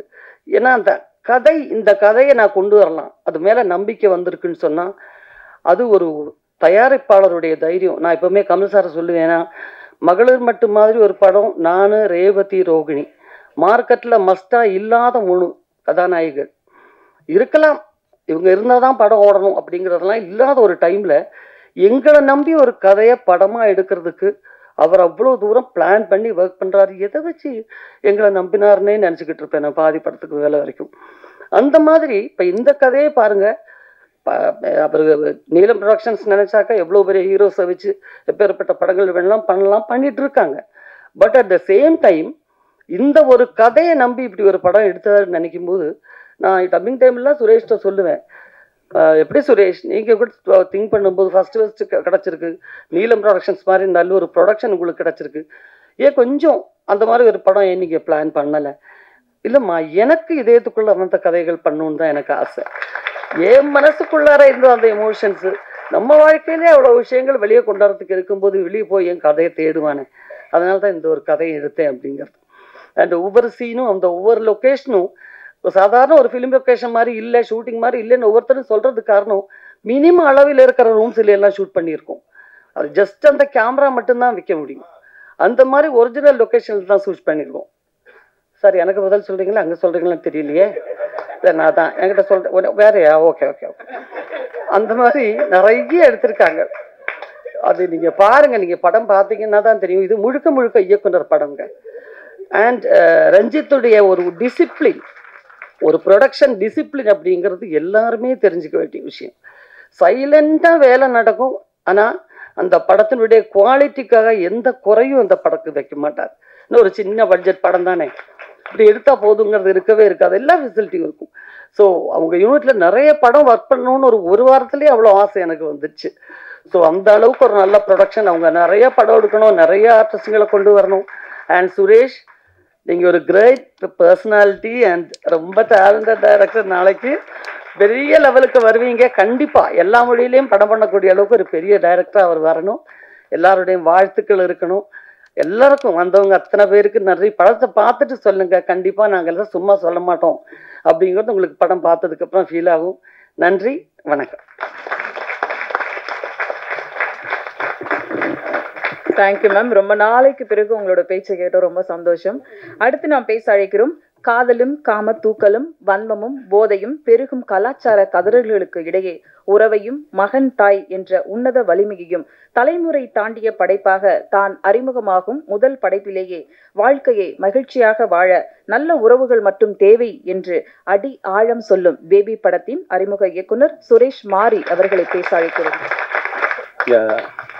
வந்திருக்கிற எல்லா மீடியா நண்பர்கள் எல்லாருக்குமே வணக்கம். ஃப்ரெண்ட்ஸு, ரிலேட்டிவ்ஸு எல்லாருக்குமே ரொம்ப ரொம்ப ரொம்ப நன்றி. ரொம்ப பதட்டமாகவும் இருக்குது, எமோஷ்னலாகவும் இருக்குது இங்கே நிற்கிறது. அப்புறம் எங்கள் ஸ்டேஜில் இருக்கிற எல்லாருக்குமே இது என்னை பற்றி பேசுனது, படத்தை பற்றி பேசுனது எல்லாருக்குமே ரொம்ப நன்றி. அப்புறம் வெங்கட் சார், அவர் வந்ததே ரொம்ப பெரிய சந்தோஷமான விஷயந்தான். வெங்கட் சார் கிட்ட வந்து நான் முதல்ல வந்து விஷ்ணுவர்தன் சார் கிட்ட வந்து பட்டியலில் போய் லாஸ்ட்டு அப்ரெண்டிஸாக போய் சேர்ந்தேன் நான். அங்கே அது முடிச்சுட்டு அந்த படம் ரிலீஸ் ஆகிட்டு அதுக்கப்புறம் நான் வெளியில் வந்து ட்ரை பண்ணிட்டு இருக்கும்போது தான் ஃப்ரெண்டு அரவிந்த் ஆகாஷ் தான் வந்து வெங்கட் சார்கிட்ட என்னை கூப்பிட்டு போனான். அப்புறம் வெங்கட் சார் பார்த்துட்டு உடனே பெருசாலாம் இது இல்லை, ஓகே ஜாயின் பண்ணுறேங்க அப்படின்ட்டாரு. நானும் அந்த கூட்டத்தில் சேர்ந்துட்டேன். அதுக்கப்புறம் தான் வந்து அங்கே ஸ்ரீபதி, பிச்சுமணி, ரஞ்சித், செந்தில் இப்படி ஒரு டீம் இருந்தது. சென்னை 28 அப்படி தான் நாங்கள் ஆரம்பித்தோம். அதுலேருந்து தொடர்ந்து எனக்கு வந்து அது வரைக்கும் ரொம்ப கஷ்டம், தேடுதல், ஃபைனான்ஷியல் எல்லாமே. ஏன்னா எப்பயும் எனக்கு கல்யாணம் ஆகி 2 பசங்க, 31 வயசு இருக்கும் அப்போ நான் சினிமாக்குள்ளே நுழையும் போது. அப்புறமா வெங்கட் சார் கிட்ட போனதுக்கு அப்புறமா எனக்கு எந்த பிரச்சனையுமே இல்லை. அது நிறைய பேர் வெளியில் வந்து ரொம்ப கஷ்டப்பட்டுட்டு இருப்பாங்க, கரெக்டான வாய்ப்பு கிடைக்காது, கரெக்டான டைரக்டர் இருக்க மாட்டாங்க, அந்த மாதிரி. ஏன்னா வெங்கட் சார்கிட்ட போனதும் அவ்வளோ ஒரு சொகுசான ஒரு லைஃப், கஷ்டமே படத்தே இல்லை. ஆனால் உண்மையாக உழைச்சோம், அது மட்டும் இந்த டைமாக நான் சொல்லுவேன். ஏன்னா ரொம்ப ரொம்ப டெடிக்கேட்டாக நாங்கள் உழைச்சோம். சென்னை 28, சரோஜா, கோவா, மங்காத்தா, பிரியாணி வரைக்குமே வெங்கட் சார் கூட அப்படியே ட்ராவல் பண்ணிட்டே இருந்தேன். என்றைக்குமே ஒரு வார்த்தை கூட இந்த இவ்வளோ படங்களில் ஒரு வார்த்தை என்னை திட்டினதோ யாரையுமே வந்து இது பண்ணதோ கிடையாது. அவர்கிட்ட நான் அந்த பொறுமையை ரொம்ப அவர்கிட்ட வந்து நான் கற்றுக்கிட்டேன். அந்த ஏன்னா என்ன சொல்கிறாங்கல்ல பொறுமை, அது நான் கற்றுக்கிட்டது அவர்கிட்ட இருந்து தான். அவ்வளோ சூப்பராக அஜித் சாரையே வந்து ரொம்ப டென்ஷன் ஆகாமல் பயங்கர கூலாக, அவர் எவ்வளோ டென்ஷனில் வந்தாலும் ஈஸியாக போய் கட்டி பிடிச்சி அப்படியே சமாதானப்படுத்தி உடனே ஷார்ட் எடுத்துருவாரு. அது ஏன்னா மாதம் சம்பளம் ஒரு படத்துக்கும் அப்படியே ஏறிக்கிட்டே இருக்கும். சென்னை 28, சரோஜா, கோவா அப்படின்னு அப்படியே போயிட்டே இருக்கும்போது நம்ம எதுக்கிற படம் பண்ண நல்ல சம்பளம் வருது, சரி வெங்கட் சார் கூட இருந்துருவோம் அப்படின்னு ஒரு முடிவு பண்ணிட்டு அப்படியே நான் படம் பண்ற யோசனையும் இல்லை, நான் ஸ்கிரிப்ட் ஒர்க்கும் பண்ணல, எதுவுமே பண்ணல, அப்படியே போயிட்டே இருந்தது லைஃப். அப்புறம் மங்காதாக்கு அப்புறம் தான் புது அசிஸ்டன்ஸ்லாம் வந்து சேர ஆரம்பிச்சு வந்துட்டே இருக்காங்க, இருக்கிறவங்க எல்லாம் போயிட்டே இருக்காங்க. நம்ம மட்டும் என்னடா நம்மளாம் ஒரு படம் பண்ணி கட்டாயமா வெளியே போனோமேன்ட்டு அப்போ ஃப்ரெண்ட்ஸு கிட்டலாம் ஒரு ஸ்கிரிப்ட் சொல்லி அது ஓகே பண்ணி அந்த ஸ்கிரிப்ட் எல்லாம் ரெடி பண்ணி ஒன்று அப்போ தான் ஆரம்பிச்சிருந்தேன். அதுக்கப்புறமா வெங்கட் சார்கிட்ட பிரியாணி படம் முடிச்சுட்டு வெளியில் வந்துட்டேன். வெளில வந்து முயற்சி பண்ணி ட்ரை பண்ணிட்டு இருக்கும்போது ஒரு இடத்துல போய் கமிட் ஆனேன். பஞ்சு அருணாச்சலம் சார் அந்த கம்பெனியில். அங்கே போயிட்டு அட்வான்ஸ் வாங்கிட்டு ஒரு 3 மாதம் அப்படியே போயிட்டு இருந்தது. அப்புறம் அங்கேருந்து ஒரு சூழ்நிலையால் பஞ்சு அப்பா அவர் கூப்பிட்டு கதையெல்லாம் கேட்டு முடிச்சுட்டு இந்த படம் தான் நீங்கள் முதல் படமாக பண்ண போகிறீங்களா அப்படின்னாரு. ஆமாப்பா, அதான் நான் எழுதி இப்போ சுபண்ணை கூட அட்வான்ஸ் கொடுத்துட்டு ஆஃபீஸ் போட்டாச்சுப்பா, 3 மாதம் போயிட்டுருக்கு அப்படின்னு. இந்த படம் நீங்கள் முதல் படமாக பண்ணாதீங்க, 2வது படமாக பண்ணுங்க அப்படின்னாரு. உடனே சுப்பண்ணை கூப்பிட்டு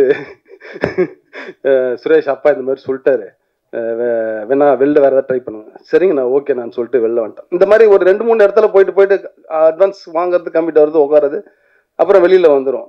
எல்லாருக்குமே அந்த படம் பிடிச்சிருக்கு, கதை பிடிச்சிருக்குன்னு வாங்க, அதுக்கப்புறம் ஏதோ உட்காரத்தாலும் நடக்காது. அப்படி போயிட்டு இருக்கும்போது தான் ரஞ்சித் கிட்ட வந்து கபாலியில் ஒர்க் பண்ணுறதுக்கு வாய்ப்பு கிடச்சிது. ரஜினி சார் இருக்காரு, சரி நல்ல சம்பளம், சரின்னு போயிட்டு ஜாயின் பண்ணிட்டேன். ரஞ்சித் கிட்ட போயிட்டு சோமர்செட்டில் ரூம் போட்டுருது, அங்கே தான் டிஸ்கஷன் போயிட்டு இருந்தது. அப்போது உள்ளே போயிட்டேன், ஃபஸ்ட் டைம் உள்ளே போகிறாங்க. அங்கே போனால் அங்கே தான் வந்து இந்த மொத்த ரஞ்சித்தோட டீமே எல்லோரும் இருக்கிறாங்க உள்ள. அந்த அதியனு, பார்த்திபனு, ஃபேங்லின்னு எல்லாருமே உள்ளே இருக்காங்க. எல்லாம் அப்படியே நான் ஒரு மாதிரி பார்க்குறாங்க. சரி நான் நேரம் என்ன பண்ணிட்டேன், உள்ளே போயிட்டு ரஞ்சித் கூட போய் ரூமில் போய் உட்காந்துக்கிட்டேன். ரஞ்சித்துக்கும் வந்து கொஞ்சம் ப்ரைவசி, நீ போய் அங்கே போய் உட்காந்துக்கின்னு சொல்கிறதுக்கு அவனுக்கும் முடியல. வெளியில் போனால் இவனுக்கு ஒரு 6-7 பேர் இருக்கானுங்க. சரி அவனுக்கு நம்மளுக்கும் வந்து பெருசாக ஸ்கிரிப்டில் அப்படியே பயங்கரமாக பூந்து விளையாடி ஐடியா கொடுக்குற இதெல்லாம் அந்த அளவுக்குலாம் ஒன்றும் நாலேஜெலாம் கிடையாது. இது நல்லா இருக்கு, இது நல்லா இல்லை, இது வச்சுக்கலாம், இது வேணாம், இது ஒரு மாதிரியா இருக்கு, இந்த மாதிரி தான் நான் பேசுவேன். அப்புறம் ரஞ்சித் கூட ஒரு நாள் ஃபுல்லாக உள்ளே உட்காந்துட்டே இருந்தேன். வெளியில் போனால் எல்லாம் அப்படியே காண்டா பார்ப்பானுங்க எல்லாரும். இவன் நேரம் இவன் வந்து கூட வந்துட்டா அப்படியே வந்து உள்ளே வந்து உட்காந்துட்டானே அப்படின்ட்டு அப்படியே பார்த்துட்டே இருந்தாங்க. அதுக்கப்புறம் ஒரு கட்டத்துக்கு மேலே எனக்கு தெரிஞ்சது, இல்லை தப்பு, அவன் டைரக்டர் என்னதான் க்ளோஸ் இருந்தாலும் நம்ம போய் பக்கத்தில் உட்காந்துருக்கு சரி கிடையாது அப்படின்னு சொல்லிட்டு அப்புறமா சேரு இதெல்லாம் எடுத்துக்கிட்டு லேப்டாப்லேருந்து வெளியே வந்துட்டேன். அதுக்கப்புறம் தான் இவனுங்க கிட்ட பழகிற அந்த வாய்ப்புகள். அப்புறம் அவங்க அதாவது ரஞ்சித் கிட்ட இருக்கிறவங்க எப்படி சொல்லணும்னா, ஒருத்தன் பயங்கரமான ஒரு சோசியலிஸ்ட், ஒருத்தன் கம்யூனிஸ்ட்,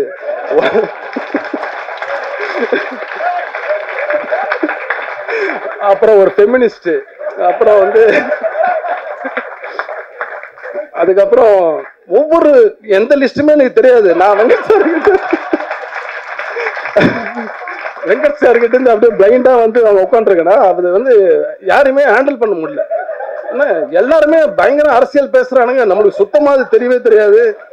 அப்புறமா இது ஜாதி, காஸ்ட், இந்த விஷயங்கள் இதெல்லாம் பேசுறது எனக்கு புதுசா இருக்கு. நான் அப்பதான் ஒரு உலகத்துக்குள்ளே நுழையிற மாதிரி ஒரு ஃபீல் இருக்குது. அப்புறமா இது அப்படியே பேச அப்புறமா அவனுங்கிட்ட அப்புறம் நான் ரொம்ப நெருக்கமாகி அப்படியே பேச ஆரம்பிச்சதுக்கு அப்புறம் என் மேல உயிராயிட்டானுங்க, என்ன விடவே இல்லை. ஏன்னா ரொம்ப இறுக்கமா இருந்தவனுங்களை நான் தான் ரொம்ப சிரிச்சு அவனுங்களை வந்து ஃப்ரீ பண்ண விட்டேன். என்னை விட இறுக்கமா ரஞ்சித் இருந்தாப்புல அப்போ. ரஞ்சித்துக்கும் கொஞ்சம் ரிலாக்ஸ் அப்போ கிடைச்சிருக்கும்னு நினைக்கிறேன் என்னால். ஏன்னா இவங்க எல்லாருமே ரஞ்சித் கிட்ட நெருங்காம நானே பார்த்துக்கிட்டேன் எல்லாத்தையும் ஹேண்டில் பண்ணுறது. அப்புறம் ரொம்ப உண்மையிலே வந்து எல்லாருமே ஒவ்வொருத்தரும் ஒரு யூனிக், அவனுக்கு எல்லாருமே ஒரு பயங்கரமான திறமைசாலிங்க தான். அவனோட கடுமையாக உழைப்பானுங்க, ரொம்ப போராளிங்க மாதிரி உழைப்பானுங்க, அதில் எந்த டவுட்டுமே கிடையாது. அப்படிதான் கபாலி ஒர்க் பண்ணோம். கபாலி ஒர்க் பண்ண உடனே திருப்பி காலா ஆரம்பிச்சுது. காலாலயம் போயிட்டு அப்படியே அதுலேயும் கோராடிட்டு இருந்தேன். அதுலேயும் ரொம்ப நிறைய இயக்குனர்கள் வர ஆரம்பிச்சாங்க, எல்லாம் சந்திச்சோம், எல்லாம் இது பண்ணோம். தொடர்ச்சி அப்படிதான் ரஞ்சித் கூட இப்படி போச்சு. ரஞ்சித் வந்து என்னன்னா சரோஜா படம் ஒர்க் பண்ணிட்டு இருக்கும்போது தொடர்ந்து ஒரு 60 நாள் நைட் ஷூட் போயிட்டே இருக்கும்போது எப்பேற்பட்டவனும் டயர்டாவான். ஏற்கனவே எனக்கு ஒரு 30 வயசு அப்பயே. அதனால நைட் ஷூட்ல என்னைக்காவது ஒரு நாள் அப்படி ஓரமா உட்காந்தா போற பக்கத்துல கையை பிடிச்சி தரதானே எழுதிட்டு போயிட்டே இருப்பான். உட்காராதவா நீ முதல்ல வேலையை பாருன்ட்டு. அந்த மாதிரி அன்னைக்கு கைது பிடிச்சி எழுதிட்டு போனோமா இன்னைக்கு வரைக்கும் கொண்டு வந்து இங்க வந்து என்ன வந்து விட்டுருக்காப்புல. அது எனக்கு ரொம்ப சந்தோஷமா இருக்கு ரஞ்சித் கூட ஒர்க் பண்றது. ரஞ்சித் கம்பெனியில் நீலம் ப்ரொடக்ஷன்ஸு இதுல வந்து இவ்வளோ ஒரு நம்பி இந்த கதையை முதல் தடவை நான் போய் இந்த லைனை ரஞ்சித் கிட்ட சொல்லும்போது காலாவோட ப்ரீவியஸ் அந்த டிஸ்கஷன் இருக்கும்போது சொன்னேன், இது ரொம்ப நல்லா இருக்குண்ணா, சூப்பராக இருக்குது, நீ இது ஒர்க் பண்ணு, நம்ம பண்ணலாம் அப்படின்னாப்புல. அதுக்கப்புறமா ஸ்கிரிப்ட் முடிச்சுட்டு எடுத்துகிட்டு போய் கொடுத்ததுக்கப்புறமா ஸ்கிரிப்டெல்லாம் படிச்சுட்டு இது நல்லா இருக்குண்ணா அப்படின்ட்டு அப்போ தான் வந்து புதுசாக கம்பெனி வந்தாங்க இங்கே, விஸ்டாஸ் மீடியா இப்போ இருக்கிறது நீலம் ஸ்டுடியோஸு. ஃபஸ்ட்டு முன்னாடி வேறு பேர் இந்த மாறிடுச்சு. ஸோ அப்புறமா அந்த அதித்தி ஆனந்த் கிட்ட வந்து போய் இந்த கதையை சொல்லு அப்படின்னும் போது இந்த இடத்துல வந்து ஜெனிக்கு நான் ரொம்ப தேங்க்ஸ் சொல்லி ஆகணும். ஏன்னா அவங்க வந்து பாம்பேலேருந்து வந்திருந்தாங்க. அவங்க ஒன்லி இங்கிலீஷு, நான் ஒன்லி தமிழ். அவங்க கிட்ட வந்து கதையை சொல்லணும். நான் இங்கிலீஷ் எனக்கு தெரிஞ்சு இங்கிலீஷில் கதையை சொன்னால் சத்தியமாக அவங்க ஓகே பண்ண மாட்டாங்க. அதுக்கப்புறம் ஜெனி தான் நடுவில் இருந்து நான் ஜெனி கிட்ட தமிழில் சொல்கிற அந்த சீனாக இருக்கட்டும், அதில் இருக்கிற காமெடி எதுவாக இருந்தாலும் அப்படியே அது இங்கிலீஷில் டிரான்ஸ்லேட் பண்ணிட்டே இருக்கும். இதை கேட்டு அவங்க சிரிச்சிட்டு இருந்தாங்க. என்னடா அது இங்கிலீஷில் சொல்லி டிரான்ஸ்லேட் பண்ணுறதே சிரிக்கிறாங்க அப்படின்ட்டு எனக்கு ஆச்சரியமாக இருந்தது. அதுக்கப்புறமா அவங்க ஓகே பண்ணாங்க. அதுக்கப்புறமா தான் இந்த கதை நடந்தது, படமாச்சு எல்லாமே. அதான் அதித்தி ஆனந்துக்கு நான் ரொம்ப தேங்க்ஸ் சொல்லிக்கிறேன் இந்த இடத்துல, இந்த படத்தை ஓகே பண்ணதுக்கு. அதுக்கப்புறம் இந்த மாதிரி நிறைய இந்த படம் வந்து நீங்கள் ஏன் இந்த படத்தை வந்து தேட்டரில் பார்க்கணும் அப்படின்னா, இது வந்து என் குடும்பத்தில் இருந்து என்னோட பெரியம்மாவுடைய வாழ்க்கையிலேருந்து எடுத்த ஒரு கதை. இந்த கதை எல்லார் வீட்லேயுமே ஏகப்பட்ட பிரச்சனைகள், இப்போ இருக்கிற சூழ்நிலைகள். அம்மாவுக்கு என்னைக்காவது ஒரு நாள் நம்ம வந்து ஃபோன் பண்ணுறோமா, பக்கத்தில் இருக்காங்களா, இல்லை வந்து நேரில் போய் பார்த்துட்டு வரோமா, இல்லை ஊரில் இருந்தவரை ஒரு ஃபோன் பண்ணி சாப்பிட்டியாமான்னு ஒரு வார்த்தை கேட்குறோமா, இல்லை வாரத்தில் ஒரு நாள் மாதத்தில் ஒரு நாள்ன்றது சத்தியமாக நம்ம மனசில் கை வச்சு பார்த்தீங்கன்னா கட்டாயமாக இருக்காது. அப்படி தான் நான் நினைக்கிறேன். ஏன்னா நானே எங்கள் அம்மா கிட்ட கூட நானே வந்து பேசுகிறதே வாரத்தில் எங்கேயாவது ஒரு நாள் தான். அப்படி தான் திடீர்னு போய் பார்த்துட்டு பேசுகிற மாதிரி இருக்குது. டெய்லியெலாம் என்னால் ஃபோன் பண்ணியும் பேச முடியல நம்ம கதையில் சொல்கிற மாதிரி. ஆனால் இந்த படம் ஏன் அப்படி பார்க்கணும் அப்படின்னா, இது அம்மா எவ்வளோ ஒரு முக்கியமானவங்க. அம்மா எப்படி நம்ம ரொம்ப அசால்ட்டாக கடந்து போகிறோம், ரொம்ப வந்து சாதாரணமாக வந்து ரொம்ப அவங்கள கேரே பண்ணாமல் மதிக்காமல், ஏமா இது கூட பேச தெரியாதா, இங்கே ஏன் நின்றுருக்க, தேவையில்லாமல் ஏமா வளவலன்னு பேசிட்டு இருக்கு, இப்படிலாம் நம்ம அவங்கள வந்து திட்டி கடந்து போயிட்டே இருக்கிறோம். ஆனால் அது எவ்வளோ ஒரு முக்கியமான ஒரு உயிர்ன்றது வந்து இந்த படம் பார்த்தீங்கன்னா உங்களுக்கு கட்டாயமாக அது வந்து புரியும். உங்களுக்கு இந்த படம் வந்து இப்போ நீங்கள் சிரிச்ச மாதிரி உங்களை பயங்கரமாக சிரிக்க வைக்கும், அதே போல் உங்களை வந்து யோசிக்க வைக்கும், அழ வைக்கும், எல்லாமே பண்ணும் இந்த படம். ஏன்னா இது என்ன சொல்கிறோன்னா, வெங்கட் சார் பாதி ரஞ்சித் பாதி அந்த மாதிரி தான் இந்த படம் நினைக்கிறேன். ஏன்னா அவ்வளோ என்டர்டெயின்மெண்ட் இருக்கும் இந்த படத்துக்குள்ள.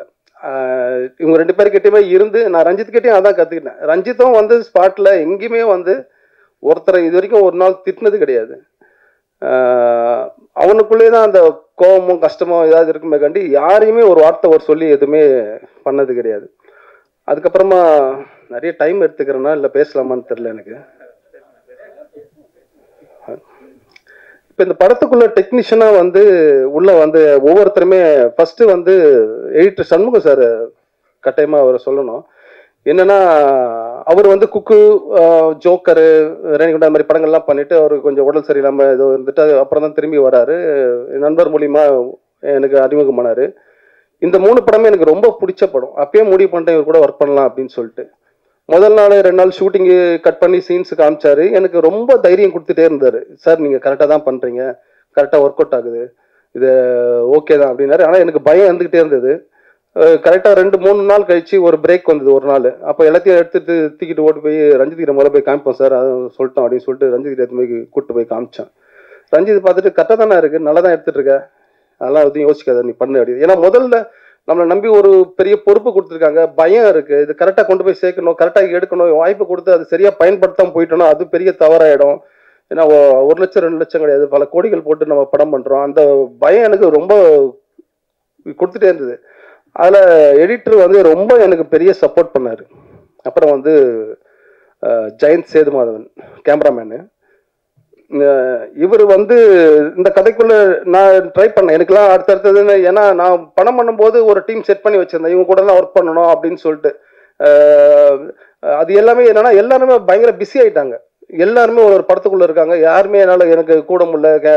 அதனால வந்து ஜெயந்த் சேதுமாதவனை வந்து மீட் பண்ணதும் அவரோட பேசுகிற தன்மை, ஏற்கனவே அவர் பண்ணி இந்த ஒர்க்கு இதெல்லாம் பார்க்கும்போது எனக்கு பிடிச்சிருந்தது. அதுக்கு மட்டும் இல்லாமல் இது ரொம்ப லைவ் லொக்கேஷன்ஸு, ரொம்ப ரிஸ்க்கான இடங்கள்லாம் போகிறோம், க்ரௌடு, கேமரா மாதிரி நிறைய ஷோல்டரில் வச்சு நீங்கள் வந்து இது பண்ணணும் அப்படின்னு சொல்லிட்டு நிறைய லொக்கேஷன்ஸ் எல்லாம் அவர் வந்து ரொம்ப ரிஸ்க் எடுத்து பண்ணியிருக்காரு. அவரெல்லாம் சப்போர்ட் பண்ணலின்னா இந்த படம் அப்படி கட்டாயமாக வந்திருக்காரு. அதுக்கு அவருக்கு ரொம்ப பெரிய தேங்க்ஸ் சொல்லணும். அப்புறம் வந்து மியூசிக் டைரக்டர் பிரிட்டோ வந்து சொன்னால், அதே மாதிரி அவன்கிட்ட பேசிகிட்டு இருக்கும்போது இந்த மாதிரி இந்த கதையை பற்றி சொல்லும்போது, அதுக்கப்புறம் இதுக்கு நான் எங்கெங்கெல்லாம் இதில் ஏன்னா நான் சாங்கு வந்து கட்டாயமாக எல்லாருக்குமே நம்மளை பார்த்து பழகின ஒரு விஷயம், அது கரெக்டான சுச்சுவேஷனில் அமையணும், கரெக்டாக வரணும் அப்படின்ட்டு. அப்போது சாங்கு வந்து பிரிட்டோ கிட்ட இந்த மாதிரி சுச்சுவேஷன் சொல்லிட்டேன். ஃபஸ்ட்டு டைமு ஒரு டியூன் ஒன்று அனுப்பிச்சாப்புல. நான் எது பண்ணாலுமே என் வீட்டில் கலந்து ஆலோசிப்பேன் கட்டாயமாக. என் குடும்பம், ஏன்னா எங்கள் அம்மா ஒரு 65 வயசுலேருந்து சின்னவர் ஒருத்தர், என் தம்பி பையன் வரைக்கும் இருக்காங்க, எல்லா கேட்டகரிலையும் ஆள் இருக்காங்க. ஃபஸ்ட்டு அவங்க வீட்டில் தான் ஃபஸ்ட்டு எல்லாருமே. அந்த டியூன் போட்டு காமிச்சேன், அவங்களுக்கு வந்து ரொம்ப பிடிச்சிருந்தது. அதுக்கப்புறமா பிரிட்டோ கொடுத்த எல்லா பாட்டுமே ஃபஸ்ட்டு டியூன் தான், ஆப்ஷனே கிடையாது. அது வந்து எனக்கு இந்த கதைக்கு ரொம்ப பொருத்தமாக இருந்தது. எனக்கு கரெக்டாக இருந்தது. நிறைய பேருக்கு அது பிடிக்கலன்னாங்க, ஆனால் இன்னைக்கு ஓரளவுக்கு அந்த பாட்டு எல்லாருக்குமே வந்து பிடிச்சிருக்குன்னு தான் நான் நம்புகிறேன். பிரிட்டோ வந்து ரொம்பவே நல்ல பேக்ரவுண்ட் ஸ்கோர் எல்லாமே ரொம்ப சூப்பராக பண்ணியிருக்காப்புல, ரொம்ப தேங்க்ஸ் பிரிட்டோ. அதுக்கப்புறமா தினேஷ் வந்து இந்த கதைக்குள்ளே எப்படியாவது இருந்தால் நல்லா இருக்குன்னு சொல்லிட்டு தினேஷ் நேரில் போய் பார்த்துட்டு இந்த கதை சொன்னேன். சத்தியமாக சொல்கிறேன், என்னென்னா இப்போது ஒரு படம் பண்ணுற ஹீரோஸே அடுத்தது இல்லைல்ல நம்மளால் இதெல்லாம் முடியாது, 2 கேரக்டர் 3 கேரக்டர் எல்லாம் வேணாம், நான் பண்ண ஹீரோவை தான் பண்ணுவேன் அப்படின்னு சொல்லுவாங்க. ஆனால் தினேஷ் வந்து இந்த கதை கேட்டு இந்த கதைக்குள்ளே வந்து பண்ணுறேன் அப்படின்னு ஒத்துக்கினது எனக்கு மிகப்பெரிய சந்தோஷம். ஏன்னா தினேஷ் வந்து மிகப்பெரிய ஒரு நடிகை, அது உங்களுக்கு சொல்லணும்னு அவசியம் இல்லை, எல்லாமே உங்களுக்கே தெரியும், ஏன்னா ஏற்கனவே எல்லாம் ப்ரூவ் பண்ணது தான். அப்போ தினேஷ் கிட்ட சொல்லும்போது இந்த மாதிரி கேரக்டர் தினேஷ் இந்த மாதிரி இருக்கும், உடம்பு இந்த மாதிரி இருக்கும் அப்படின்னும் போது, அதுக்கப்புறம் ஃபுல்லாக வெயிட் போட்டு வேறு மாதிரி ஒரு ஸ்க்ரீனில் பார்த்தாலே தெரியும் உங்களுக்கு, வேறு மாதிரி இருப்பார். நிறைய கஷ்டப்படுத்திட்டேன் தினேஷ் எல்லாம். மாறன்னா கூட என்னென்னா ட்ரெயினில் ஷூட் பண்ணும்போது க்ரௌடில் எல்லாம் அப்படியே போயிட்டு இறங்கி அப்படியே மார்க்கெட்டுக்குள்ளே அப்படியே இறக்கி விட்டுருவேன், போங்க அப்படியே நடங்க அப்படின்ட்டு. எங்கேயாவது கேமரா வச்சுட்டு கூட மட்டும் சைடில் யாராவது பசங்க நிற்பானுங்க, நான் சொன்னால் மட்டும் அவங்ககிட்ட சொல்கிறேன் அப்படின்ட்டு. நடந்தே போயினே இருப்பாங்க, லாஸ்ட் வரைக்கும் போயிடுவாங்க, கட்டெல்லாம் தெரியாது, எதுவுமே தெரியாது, அவங்க ஆஃப் பண்ணிட்டாங்களா எடுக்கிறானுங்க கூட தெரியாது அவங்களுக்கு. அந்த மாதிரி, ஏன்னா அது வந்து கோவிடு அந்த எண்டில் அந்த டைமில் வந்து ஷூட்டிங் எடுத்ததுனால ரொம்ப காம்ப்ளிகேட்டடாக அந்த லொக்கேஷன்ஸுக்கு அமைகிறதா இருக்கட்டும், எல்லாமே வெஸ்ட் பெங்காலை பற்றி உங்களுக்கு சொல்லவே தேவை, அவ்வளோ க்ரௌடான ஏரியா.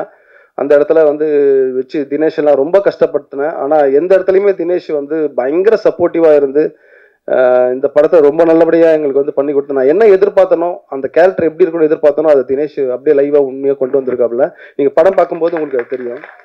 அப்புறம் மாறண்ணை வந்து முதல்ல வந்து கூப்பிட்டு அனுப்பிச்சேன், நிறைய ஆப்ஷன் அதெல்லாம் போயிட்டு இருக்கும்போது கூப்பிட்டு அனுப்பிச்சேன். வந்துட்டு ஒரு சின்ன ஆடிஷன் மாதிரி வச்சுதான் பசங்களாம் இல்லை இது செட் ஆகிறேன்னா இந்த மாதிரி ஒரு கதையில் எங்கன்னா இவர் போய் கூப்பிட்டு வர, அது வந்து இதுலேருந்து வர்றாரு இவர்.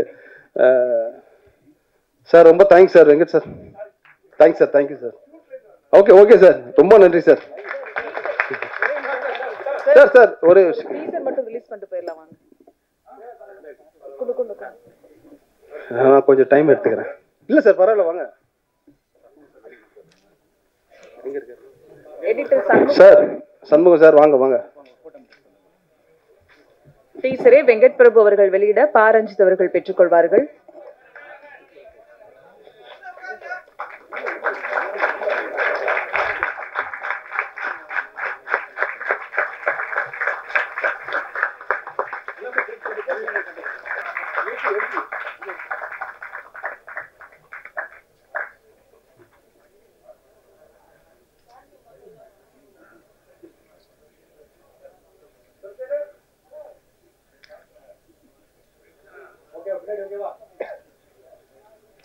நன்றி சார், தேங்க்யூ ஸோ மச்.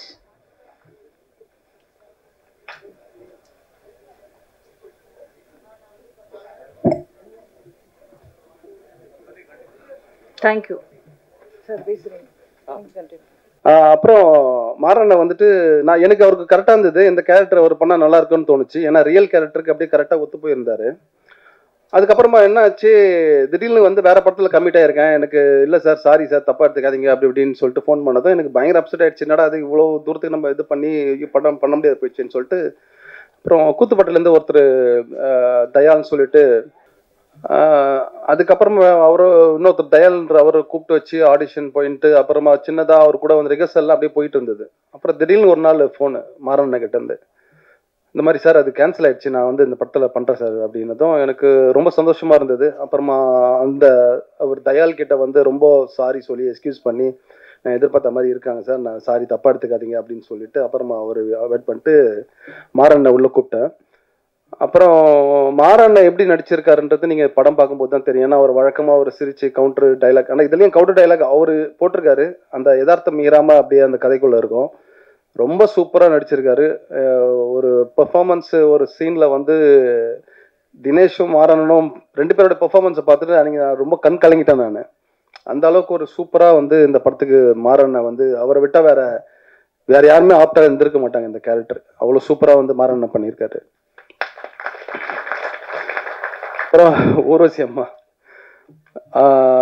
அதாவது இந்த கதை எழுதி முடிச்சுட்டு ரஞ்சித் கிட்ட போய் சொல்லி எல்லாம் ஓகே ஆனதுக்கு அப்புறமா இப்போ எழுதுற வரைக்கும் எனக்கு யாருமே ஐடியா இல்லை. ஏன்னா ரியல் கேரக்டர்ன்றதுனால நான் அதை எழுதி முடிச்சிட்டேன். ஃபர்ஸ்ட் ஆப்ஷனே வந்து ஊர்வசி அம்மா தான். ஒரு வேலை இல்லை, என்னால் பண்ண முடியாது, வாய்ப்பு இல்லை அப்படின்னு சொல்லிட்டாங்கன்னா ராதிகா மேடம் கிட்ட போகலாம் அப்படின்னு ஒரு ஐடியா என்கிட்ட இருந்தது. முதல் தடவை போயிட்டு ஊர்வசி அம்மா கிட்ட போயிட்டு பார்த்துட்டு இந்த மாதிரி இந்த கதையை சொன்னதும் அவங்களுக்கு ரொம்ப அந்த கேரக்டர் பிடிச்சிருந்தது. அதுக்கப்புறமா யோசிச்சாங்க, அதை ஒரு கண்டிஷன் சொன்னாங்க, இதெல்லாம் வந்து இல்லை நான் பாட்டியெல்லாம் பண்ணுறது கஷ்டம், என் பசங்களாம் என்ன கேள்வி கேட்பாங்க, ஸ்கூல்லலாம் இதுவாக இருக்கா அப்படின்னாங்க. எனக்கு இந்த கேரக்டர் இவங்களை விட்டால் வேறு யாருமே பண்ண முடியாதுன்றது எனக்கு ரொம்ப கான்ஃபிடண்ட்டாக இருந்தது. ஏன்னா ஊர்வசி அம்மாவை நானே சின்ன வயசுலேருந்து நான் வந்தனை முடிச்சுலேருந்து நான் பார்த்து வளர்ந்துட்டு இருக்கிறேன். அவங்க என்னென்ன படங்கள் பண்ணிட்டு இருக்காங்க, அவங்களோட பெர்ஃபார்மன்ஸு இன்றைக்கும் டிவியில் போட்டால் எல்லாரும் வீட்டில் எல்லாரும் உட்காந்து சிரிச்சிட்டு இருப்போம், அந்த மாதிரி இருக்கும். எப்படியாவது இவங்க பண்ணால் தான் கரெக்டாக இருக்கும். இந்த கேரக்டர் அவங்க சொன்ன மாதிரி ஒரு மாதிரி ஸ்விங் ஆகிட்டே இருக்கும். ஒரு நிமிஷம் இப்படி இருக்க, திடீர்னு முறைப்பாங்க, திடீர்னு திட்டுவாங்க, திடீர்னு கத்துவாங்க, திடீர்னு அடிக்க கூட செய்வாங்க, திடீர்னு ரொம்ப அன்பாக பேசுவாங்க, திடீர்னு வந்து சாப்பாடை ஊட்டி விடுவாங்க. இந்த மாதிரி ஒரு கேரக்டர் அது இவங்க பண்ணாதான் ரொம்ப சரியாக இருக்கும் அப்படின்னு சொல்லிட்டு அதுக்கப்புறமா அம்மாட்ட எப்படியாவது பெர்மிஷன் சொல்லி கிளின்னு ஏதோ கேட்டுக்கிட்டு அவங்க ஒத்துக்கிட்டாங்க. ஒத்துக்கிட்டு முதல் நாள் ஷூட்டிங் வந்தாங்க. அதுக்கு முன்னாடி 2-3 நாள் நாங்கள் ஷூட்டிங் எடுத்தோம். ஃபர்ஸ்ட் நாள் வந்ததுமே ரோட்ல இறங்கி நடக்க விட்டேன். நான் இங்கேருந்து நடந்து அந்த லாஸ்ட்டுக்கு போறாங்க, இந்த லாஸ்ட்டுக்கு நடந்து போறாங்க. அம்மா அப்படி முறைச்சிட்டே வாங்கம்மா, அந்த பைய எடுத்துருவாங்க, காலுக்கு ஒரு ஷாட்டு, தலைக்கு அப்படி இப்படின்னு சொல்லி எடுத்துட்டு இருக்கோம். என்னப்பா கூட்டு வந்துட்டு இந்த மாதிரி அங்கங்க ரோட நடக்க விடுறீங்கன்ட்டு. அது நீங்க சாங்ல பார்க்கும்போது இதெல்லாம் தெரிஞ்சிருக்கும். டீசர்ல ஃபர்ஸ்ட் டைமா ஒரு அம்மாவுக்கு பயங்கரமான ஒரு பில்டப் சாங்கு, ஒரு இன்ட்ரோ, அது வந்து இவங்களுக்கு தான் அது வந்து அமைஞ்சிருக்குதுன்னு நான் நினைக்கிறேன். இந்த படத்தில் அது ரொம்ப முக்கியம். பெரிய ஸ்டார்ஸு, ஏன்னா அவங்க இப்போ அவங்களுக்கு ஒரு ஸ்டார் இருக்குது, எவர்கிரீன் ஸ்டாருன்னு சொல்லிட்டு, அது இந்த படத்தை மூலிமா வெளியே வருது. அது எனக்கு ரொம்ப சந்தோஷம். ஊர்வசி அம்மா இந்த கேரக்டர் வந்து ஷூட்டிங் நாளில் வந்து இங்கே சென்னையிலேயே வந்து 20 நாள் எடுத்திருப்போம். அதில் ஒரு 10 நாள் என்னை கண் கலங்க வைக்காத நாளே கிடையாது அவங்களுடைய பெர்ஃபார்மன்ஸு. அப்படியே என் பெரியம்மா என் கண் முன்னாடி கொண்டு வந்து நிறுத்திடுவாங்க. என் பெரியம்மா ரொம்ப அன்பானவங்க. அவங்க கையால் நிறைய தடவை நான் சாப்பிட்ருக்கேன், நிறைய நாள் வீட்டில் போய் தங்கியிருக்கேன். ஒரே நடுத்தர குடும்பம் தான். ஒரு சின்ன 10 வீட்டில் வந்து அண்ணனுங்க, அக்கா, தங்கச்சிங்க எல்லாரும், பெரியம்மா எல்லாருமே வந்து ஒன்றாவே அங்கே வந்து கூட இருந்து வாழ்ந்தவன் நான். அதனால் எனக்கு பெரியம்மாவோட ஒவ்வொரு விஷயமும் ஒவ்வொரு இசைவுகளும் எனக்கு நல்லா தெரியும். அது வந்து பேப் என்ற கேரக்டரை வந்து ஊர்வசி அம்மா வந்து அவங்களுக்கு எதுவுமே தெரியாது, ஃபோட்டோ தான் தெரியும், அவங்கள பற்றி எந்த வீடியோ கிடையாது, ஒன்றும் கிடையாது. அவங்க வந்து ஒரு பெரிய ஒரு சாதனை பண்ணவங்களாம் கிடையாது, சாதாரண ஒரு வீட்டில் இருந்த ஒரு பெண்ணு. அதை ஊர்வசி அம்மா வந்து பயங்கரமாக அதை வந்து பிடிச்சிக்கிட்டாங்க. அது பிடிச்சிக்கிட்டு அவங்க பண்ணுற பெர்ஃபார்மன்ஸ் எல்லாம் வந்து என்னை கட்டே சொல்ல முடியாது, ஒரு மாதிரி பயங்கரமாக கண் கலங்கிடுவேன், ஒரு மாதிரி தனியாக போயிடுவேன், ரொம்ப டிஸ்டர்ப் பண்ணிச்சு என்ன. எனக்கு அப்பவே தெரிஞ்சிச்சு இந்த படம் ஏதோ ஒன்று பண்ணுது, இது வந்து இது தானா இது எல்லாத்தையுமே உருவாக்கிது, எல்லாரையுமே இது வந்து இந்த ஜே பேபின்ற அந்த வார்த்தை வந்து அதுவே டிசைட் பண்ணிக்குது. ஏன்னா எல்லாம் நல்லதும் வந்து சேர்ந்துக்கிட்டே இருக்கும். எனக்கே ஆச்சரியமா இருக்கும், ஒரு இடத்துல ஷூட்டிங் போனால் திடீர்னு லொக்கேஷன் கிடைக்காது, அது ஏதோ பிரச்சனைன்னு, ஆனால் அதை விட ஒரு சூப்பர் லொக்கேஷனாக வேற ஒன்று கிடைக்கும். இங்கே பர்மிஷன் இல்லைன்னுவானுங்க, அதுக்கப்புறம் பார்த்தா அதை விட ஒரு இடம் பெட்டரான ஒரு பெர்மிஷன் ஒன்று கிடைக்கும், டேட் இல்லைன்னா அது டக்குன்னு அது ஆர்கனைஸ் ஆகும், ஏதோ ஒன்று அது கையை பிடிச்சி இழுத்துட்டு போயிட்டே இருக்கும். எனக்கு இந்த படம் அப்படி தான் பண்ணிச்சு. இப்போ ஊர்வசி அம்மாவுடைய பெர்ஃபார்மன்ஸை வந்து நீங்கள் ஸ்க்ரீனில் பார்ப்பீங்க, நீங்கள் சத்தியமாக வந்து இந்த படம் ஊர்வசி அம்மாவோட லைஃப்பில் மிக முக்கியமான ஒரு படமாக இருக்கும், நீங்கள் அதை கொண்டாடுவீங்க அப்படின்னு நான் ரொம்ப நம்புகிறேன் இந்த படத்தை. அப்புறம் இந்த படம் வர்றதுக்கு மிக முக்கிய காரணம் மூர்த்தி சார், இந்த மிலிட்ரிமேன். அவர் இல்லைன்னா எனக்கு இந்த படம் கட்டாயமாக கிடையாது. ஏன்னா ஒரு முக்கியமான கேரக்டர் இந்த படத்தில் அவர் பண்ணியிருக்காரு. நீங்கள் அந்த படம் பார்க்கும்போது நீங்கள் எல்லாருமே அதை ஒத்துப்பீங்கன்னு நான் நம்புகிறேன். அதுக்கப்புறமா அதாவது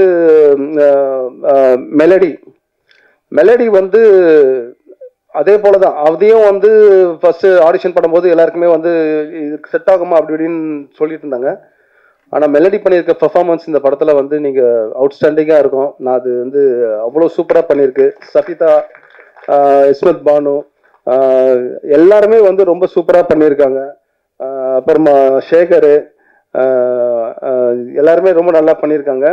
அப்புறமா ராம், ஆர்ட் டைரக்டர் ராம் சொன்ன மாதிரி எல்லா இடத்துலையுமே வந்து பார்த்தீங்கன்னா எதுவுமே வந்து நாங்கள் செட்டுக்கிட்டலாம் எதுவுமே போடல, நிஜமாக வாழ்ந்துட்டு இருக்கிற வீட்டுக்குள்ளே போய் அப்படியே போய் ஷூட் பண்ணிட்டு வந்தோம். அங்கேயே கேமரா வச்சு எந்த ஒரு இதுவுமே பண்ணல, ரொம்ப லைவ், அங்கே என்ன தேவையோ அது மட்டுமே நாங்கள் வந்து தேவையானதெல்லாம் மட்டும் வச்சுட்டு, இது ஒரு பீரியட் மூவியோ இல்லை எதுவுமே கிடையாது, கரண்ட்ல அப்படியே நடக்கிற விஷயங்கள் அப்படியே இது பண்ணோம். ரொம்ப சூப்பராக எனக்கு வந்து ராம் கூடவே இருந்து எல்லாம் எனக்கு பண்ணி கொடுத்தாப்புல. தேங்க்ஸ் ராம். அப்புறம் ஏகா வந்து ஏன்னா இது வந்து ஒரு ஃப்ளாஷ்பேக் போர்ஷனும் இருக்கு, அதுக்கெல்லாம் வந்து சத்தியமா நான் வந்து ரொம்ப ஆச்சரியப்பட்டது என்னன்னா, எங்க பெரியம்மாவை நான் எந்த மாதிரி சேரீலாம் பார்த்தனோ அது அப்படியே ஸ்க்ரீன்ல கொண்டு வந்து கொடுத்தான். அது கோ இன்சிடென்ட்டா அது என்னன்னு தெரியல, நிஜமாலுமே நான் அப்படியே நான் மிரட்டேன், அவ்வளோ ஒரு கரெக்டாக வந்து அமைஞ்சுது. நான் ஊர்வசி அம்மாவுக்கு அவங்க போட்டு வரும்போது எனக்கு அவ்வளோ ஆச்சரியமா இருக்கும். ஏகாக்கு ரொம்ப ரொம்ப தேங்க்ஸ். அப்புறமா தான் சின்ன சின்ன கேரக்டரா நிறைய பேர் பண்ணியிருக்காங்க, கீழே நிறைய பேர் உட்காந்துருக்காங்க. இது படத்துல சின்ன குழந்தையில இருந்து நிறைய எல்லாருமே ரொம்ப நல்லா நடிச்சிருக்காங்க. எல்லாருக்குமே நான் ரொம்ப நன்றி சொல்லிக்கிறேன். யாராவது பேர் மறந்துட்டேன்னா பிரதூல், டிசைனர் பிரதூல், அப்புறமா சப்டைட்டில் இப்போ ஒர்க் பண்ண விக்ரம், அதுக்கப்புறமா வந்து சிவகுமார் சார், ஃபைனல் மிக்சிங் பண்ண சிவகுமார் சார், ரூபன் வரலன்னு நினைக்கிறேன், சவுண்டிங்கு பிஸியாக இருக்காப்புல, தங்களால தான் பிஸியாக இருக்கான்னு நினைக்கிறேன். அதுக்கப்புறமா இந்த மாதிரி டெக்னீஷியன்ஸாக ரொம்ப பாரி இங்கே ஒரு டப்பிங்கு, பாரி இல்லைன்னா மூர்த்தி சார்லாம் டப்பிங்கே பேசியிருக்க மாட்டார். அது ரொம்ப நன்றி பாரிக்கு. அதுக்கப்புறம் என்னோட அசிஸ்டன்ட் டைரக்டர், உண்மையிலே வந்து எனக்கு ரொம்ப சந்தோஷம். என்னன்னா பெருமையாக பேசிப்பேன், என்னன்னா எனக்கு முன்னாடியே 2 பேர் படம் பண்ணிட்டானுங்க அசிஸ்டன்ட் டைரக்டர். ஒருத்தன் ரஞ்சித் அசிஸ்டன்ட்னுவான், ஆனால் இல்லை அவன் என் அசிஸ்டன்ட் தான் நான் சொல்லுவேன். தினகர் பாட்டில் ராதா அப்படின்னு சொல்லிட்டு இப்போ படம் பண்ணிட்டான். அப்புறமா வந்து மைக்கேல், அவனும் வந்து படம் பண்ணிட்டான், அதுவும் வரப்போகுது. அப்புறமா செந்தில் கிளம்பிட்டான்னு நினைக்கிறேன், அவனும் வந்து இதில் வந்து ஒர்க் பண்ணான். வெங்கட் சார் அசிஸ்டன்ட்லேருந்து அப்படியே எங்கேயும் வந்து ஒர்க் பண்ணான், இப்போ விஜய் சார் படத்தில் ஒர்க் பண்ணுறான். அதுக்கப்புறமா வந்து ஜெஸ்ஸி, அதுக்கப்புறம் ரவிவர்மா, அப்புறம் சத்யா, அப்புறமா வந்து ஸ்ரீதர், இவங்க எல்லாமே வந்து பயங்கர சப்போர்ட்டிவாக எனக்கு கூட இருந்தாங்க. தினகர், மைக்கெல்லாம் வந்து இந்த ஆடிஷன் டைமில், இந்த ரிஹர்சல் டைம்லலாம் தினகர் தான் காஸ்டிங், அவன் தான் வந்து எல்லாருமே கொண்டு வந்தது உள்ள கேஸ்டிங்காக. அது வந்து ரொம்ப சூப்பராக அமைஞ்சது. இந்த கேரக்டர் எல்லாருமே சின்ன வயசு கேரக்டர் இருக்கும் குழந்தைங்க. நீங்கள் அதை படத்தில் பார்க்கும்போது தெரியும், ஒரே முகமாகவே இருக்கும் எல்லாமே. வளர்ந்தா இப்படி தான் இருப்பான் அப்படின்ற மாதிரி. அதெல்லாம் ரொம்ப அமையறது ரொம்ப கஷ்டம்தான். அதெல்லாம் நடந்தது. அதுக்கப்புறமா வந்து அந்த மைக்கில் வந்து ரிஹர்சல் பண்ணது, அந்த ரொம்ப சப்போர்ட்டிவாக ஸ்கிரிப்ட்லேயுமே எனக்கு பயங்கரமாக ஹெல்ப் பண்ணாப்புல. அப்புறம் இன்னொரு விஷயம் என்னென்னா, இந்த ஸ்கிரிப்ட் நான் எழுதுனதை நான் எனக்குள்ளேயே நான் வச்சுக்கவே இல்லை. யார் யாரெல்லாம் என் நண்பர்கள் இருக்காங்களோ, யார் யாரெல்லாம் சினிமாவில் இருக்காங்க எல்லாருக்கும் கொடுத்துட்டேன். எல்லாரும் படிச்சுட்டு எனக்கு சொல்லுங்க அப்படின்ட்டு.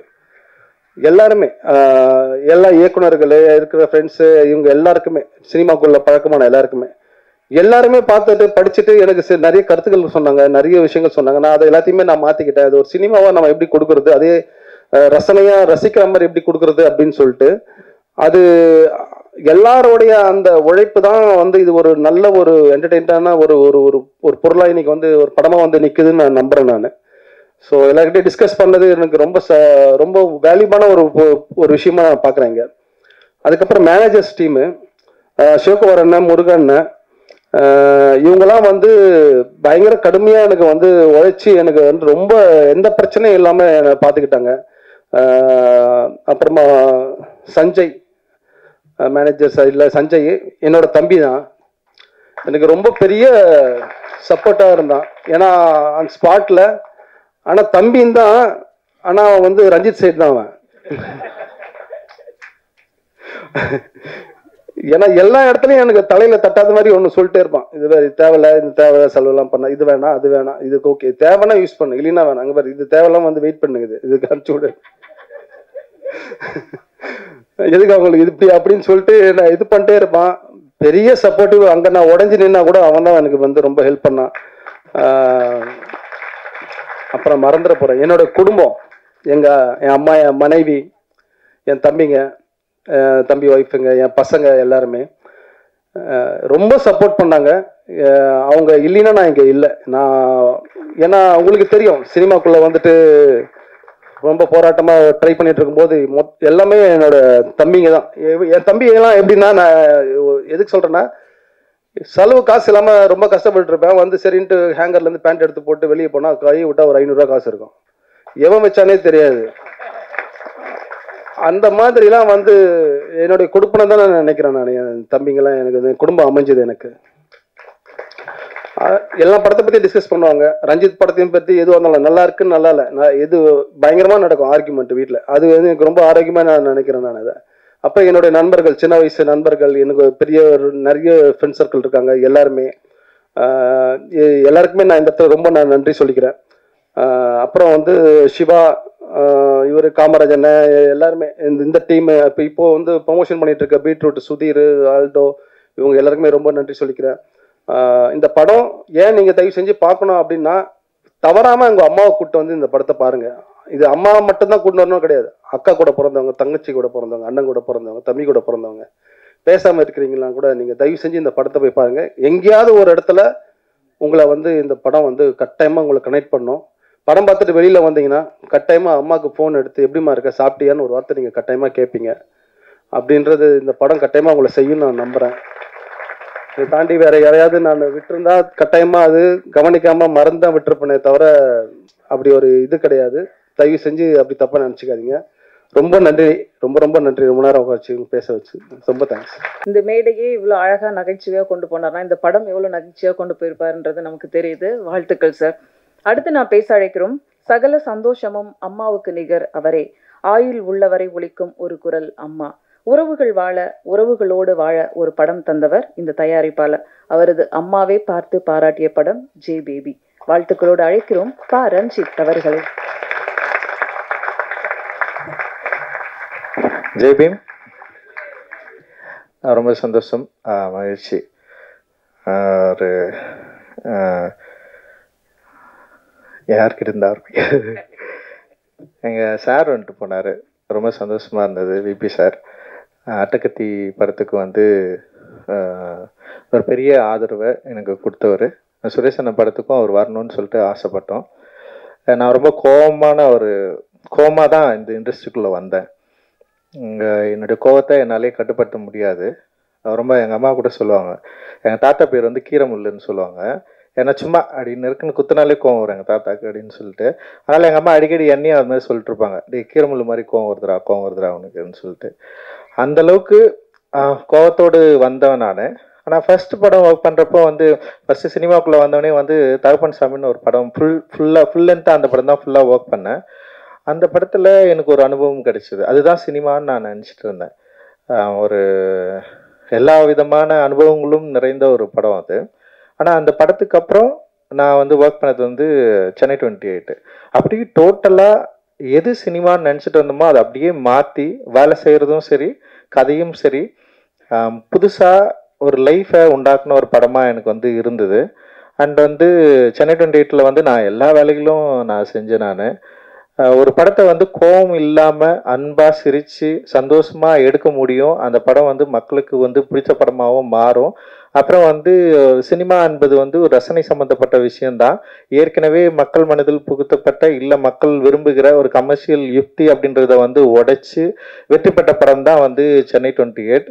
அதை எடுத்த விபி சார் தான் என்னுடைய கோவத்தை எல்லாத்தையும் மாற்றி ஒரு ஜாலியாக ஒரு படம் ஜாலியாகவும் நீ அமைதியாகவும் ஒரு படத்தை உன்னால் எடுக்க முடியும், எல்லாரையும் வந்து ஜாலியாக அவங்க கிட்டேருந்து வேலை வாங்கி உன்னால் படம் எடுக்க முடியும்னு சொல்லிட்டு எனக்கு வந்து சொல்லி கொடுத்தாரு. ஸோ அந்த லேர்னிங்லேருந்து தான் என்னுடைய கோவங்கள் வந்து மாற்றி வெறும் படைப்பில் வந்து என்னுடைய கோவத்தையும் மக்கள்கிட்ட வந்து வேலை செய்கிற இடத்துல மனிதர்கள் கிட்ட வந்து நம்ம இருக்கிற சுவாபத்தை வந்து டோட்டலாக மாற்றிக்கிற தன்மையும் வந்து விபி சார் கிட்ட இருந்து தான் நான் வந்து ரொம்ப ஸ்ட்ராங்காக வந்து நான் கற்றுக்கிட்டேன். ஸோ சார் வந்து இந்த நிகழ்வுக்கு எங்களுக்கு வந்து அவருடைய அன்பையும் நன்றியை வந்து தெரிவித்தது வந்து எனக்கு ஒரு மிகப்பெரிய சந்தோஷமாக இருக்குது. அந்த சாருக்கு வந்து ரொம்ப ரொம்ப நன்றி. அவருடைய பிஸியான ஸ்கெடியூலில் வந்து எங்களுக்காக வந்திருந்தார். ஸோ அப்படின்ற ஒரு இடத்துலேருந்து தான் வரும். இன்னொன்று சினிமாவில் ஒன்று இருக்குது. இப்போ நாங்கள்லாம் வந்து வரப்போ கல்யாணம் ஆகாமல் ஒரு யங்ஸ்டராக சின்ன வயசுலேயே வந்து அசிஸ்டன்ட் டைரக்டராக நாங்கள் வந்து வந்துட்டோம். சுரேஷ் அண்ணா வந்து இண்டஸ்ட்ரிக்குள்ளே வரப்போ வந்து கல்யாணம் ஆகிட்டு ஒரு பெரிய மெச்சூர்டான ஒரு கேரக்டராக வரப்போ, ஸோ கல்யாணம் ஆகிட்டு வந்தாலுமே வந்து சினிமாவில் என்ன பண்ணுவாங்கன்னா கல்யாணம் ஆனால் சக்ஸஸ் பண்ண முடியாது. கல்யாணம் ஆகிட்டு வரவங்களுக்கு வந்து ஒரு பொறுப்பு இருக்காது. ஏன்னா அவங்களுக்கு வந்து குடும்பன்ற ஒரு குடும்பத்தோட ஒரு நிறைய தொடர்பு இருக்கும். அவங்களால வந்து ஃபுல் டைம் ஒர்க் பண்ண முடியாது. ஸோ இந்த மாதிரி ஒரு சிக்கலுக்குள்ளே இருந்தது. ஏன்னா தகப்பன் சாமி நான் ஒர்க் பண்ணுறப்போ கூட ஒரு அண்ணன் வந்து ரொம்ப கஷ்டப்படுவார். அந்த அண்ணன் கஷ்டப்படுறதுக்கு மெயின் ரீசனே அவர் கல்யாணம் ஆயிடுச்சு. அவர் ஏதாவது ஒரு தப்புனாலுமே வந்து டக்குன்னு ஃபர்ஸ்ட் வந்து உனக்கு கல்யாணம் ஆயிடுச்சுல நீ அதனால தான் அப்படி பண்ணுவ அப்படின்னு சொல்லிட்டு அவங்க மேலே வந்து ஒரு பெரிய வார்த்தை போட்டே இருப்பாங்க. அண்ட் எனக்கு ரொம்ப ஆச்சரியமா இருக்கும், சுரேஷ் அண்ணாவோட பசங்கள்லாம் அவர் வரப்பே வந்து அவங்க பசங்கள்லாம் பெரிய பெரிய பசங்க இண்டஸ்ட்ரிக்குள்ளே வந்து அவர் எங்கள் கூட சேர்ந்து ஒர்க் பண்ணுறப்ப எங்கள் டீம்லேயும் வந்து ரொம்ப மூத்தவர்னா வந்து சுரேஷ் அண்ணன் தான். ஸோ அவர் அப்படி உள்ள வரப்போ அவரு கூட அவரை நம்ம ஃபஸ்ட்டு இந்த மாதிரியான ஒரு சூழல் இருக்குதுல்ல, அதை பிரேக் பண்ணி அவர் உள்ளே வந்து ரொம்ப கான்ஃபிடென்ட் ரொம்ப தனியாக ரிசர்வ்டாக தான் இருப்பார் ஃபஸ்ட்டு. இப்போ நான் பிச்சுமணி ஸ்ரீபதி எல்லாம் வந்து ஒரு டிஸ்கஷனுக்குள்ளே இருப்போம். ஆனால் சுரேஷ் அண்ணா கொஞ்சம் வெளியவே இருப்பார். கொஞ்சம் ஃபஸ்ட் டைமில் வரப்போ கொஞ்சம் ரிசர்வ்டாகவே இருந்தார். ஆனால் கொஞ்சம் கொஞ்சமாக அவர் உள்ளே வந்ததுக்கப்புறம் அவருடைய என்ன சொல்கிறது ஒரு அன்பும் அந்த ஸ்பான்டேனியஸான ஒரு காமெடி சென்ஸும் இருக்குல்ல, அது வந்து அவருக்கு ஒரு பெரிய ரசிகத்தன்மையை வந்து உருவாக்குச்சு. அண்ட் வந்து அதுக்கப்புறம் அவர் கூட வந்து நாங்கள் ரொம்ப நெருங்கி வந்து பழக ஆரம்பித்தோம். அண்ட் அவர் எப்போவுமே அவங்க வீட்டுக்கு கூப்பிட்டுருவாரு. அவங்க வீடு வந்து எப்படின்னா ஒரு சினிமா குடும்பம். அது அந்த குடும்பம் பார்த்தீங்கன்னா சினிமா பற்றி டிஸ்கஸ் பண்ணுவாங்க, சினிமா பற்றி எல்லாத்தையும் தெரியும், எல்லா பாடல்கள் பற்றி டிஸ்கஸ் பண்ணுவாங்க. ஒரு படம் கமர்ஷியலாக படம் வந்து இருக்கா இல்லையான்றது வந்து அந்த குடும்பத்துக்கு நீங்கள் படம் போட்டு காட்டினீங்கன்னா போதும், அவங்களுக்கு படம் பிடிச்சிச்சுன்னா படம் வந்து கமர்ஷியல் ஹிட் அது. ஸோ அந்த அளவுக்கு வந்து அந்த குடும்பம் வந்து இருக்கும். அம்மாவா இருக்கட்டும், சுரேஷ் அண்ணாவுடைய ஒய்ஃப் வந்து அண்ணியா இருக்கட்டும், அவங்க வந்து சோறை வந்து ஆக்கி போட்டு அவங்களுடைய அன்பை வந்து பயங்கரமாக காட்டுவாங்க. இங்கே தான் சென்னையில் குறிப்பாக இங்கே இருக்க கேகே நகரில் தான் வந்து இருக்கிறாங்க.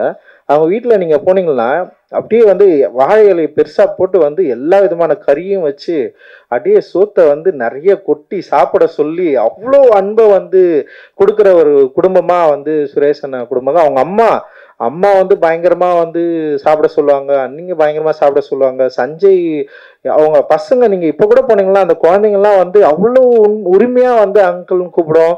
லைக் வந்து நமக்கு வந்து அந்த உறவு மேலே இருக்கிற ஒரு பெரிய பற்றே வந்து ரொம்ப ஆச்சரியமாக இருக்கும். இப்போ நான்லாம் வளர்ந்ததுக்கப்புறம் எங்கள் அண்ணன் தம்பிக்கிட்ட நான் வந்து அந்தளவுக்கு க்ளோஸாக பேசிக்கிறேன்னா அதில் ஒரு சின்ன ஒரு இப்பன் பட்ஸ் இருக்கும்.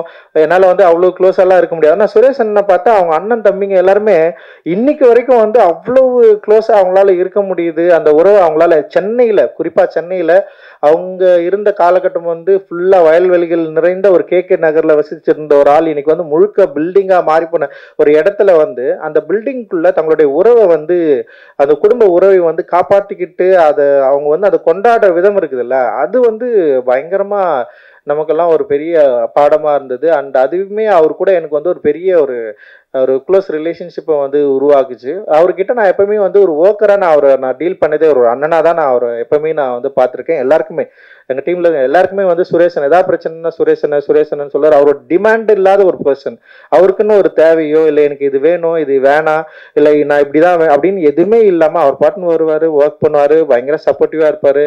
அண்ட் வந்து அவர் சொன்ன மாதிரி தான், இப்போ வெங்கட் பிரபு சார் கிட்ட ஒர்க் பண்ணுறப்போ அது வேற ஒரு சூழல், இப்போ என்கிட்ட ஒர்க் பண்ணுறப்போ அப்படியே டிஃப்ரெண்ட்டான வேற ஒரு சூழல். முழுக்க புத்தகம் படிக்கிறது, வாசிக்கிறது, சினிமாவை வேற ஒரு பெர்ஸ்பெக்டிவ்ல பார்க்குறது, வேற ஒரு டிஸ்கஷன் இங்கே நடக்கும். அது எல்லாமே வந்து அவருக்கு ஒரு ஆச்சரியமா இருந்தாலுமே அவரு இதுக்குள்ள வந்து இதை பார்த்து புரிஞ்சுக்கிட்டது இருக்குல்ல. இப்ப அவரோட இந்த படத்துல நம்ம அதை வந்து ஜேபிபில வந்து நமக்கு அது ரொம்ப கிளியரா வந்து தெரியும். ஸோ அவர் வேற ஒரு சூழல்ல வேற ஒரு காலகட்டத்தில் வேற ஒரு இடங்கள்ல இருந்து வந்தாலுமே கூட இப்போ என்கிட்ட ஒர்க் பண்றப்போ இந்த சமூக சூழலை சிக்கல்களை புரிஞ்சுக்கிட்டு இங்க நடக்கிற டிஸ்கஷன் அந்த டிபேட்டை வந்து அவர் செமையா அண்டர்ஸ்டாண்ட் பண்ணிக்கிட்டு அவருடைய திரைப்படங்கள்ல அதை கண்ட்ரோலா வந்து அவர் ஹேண்டில் பண்ண விதம் இருக்குல்ல, அது வந்து ஜேபியோட மிக ஸ்பெஷலா இருந்ததா நான் வந்து பாக்குறேன். உண்மையிலேயே வந்து அது சூப்பரா அவர் வந்து ஹேண்டில் பண்ணியிருக்காரு.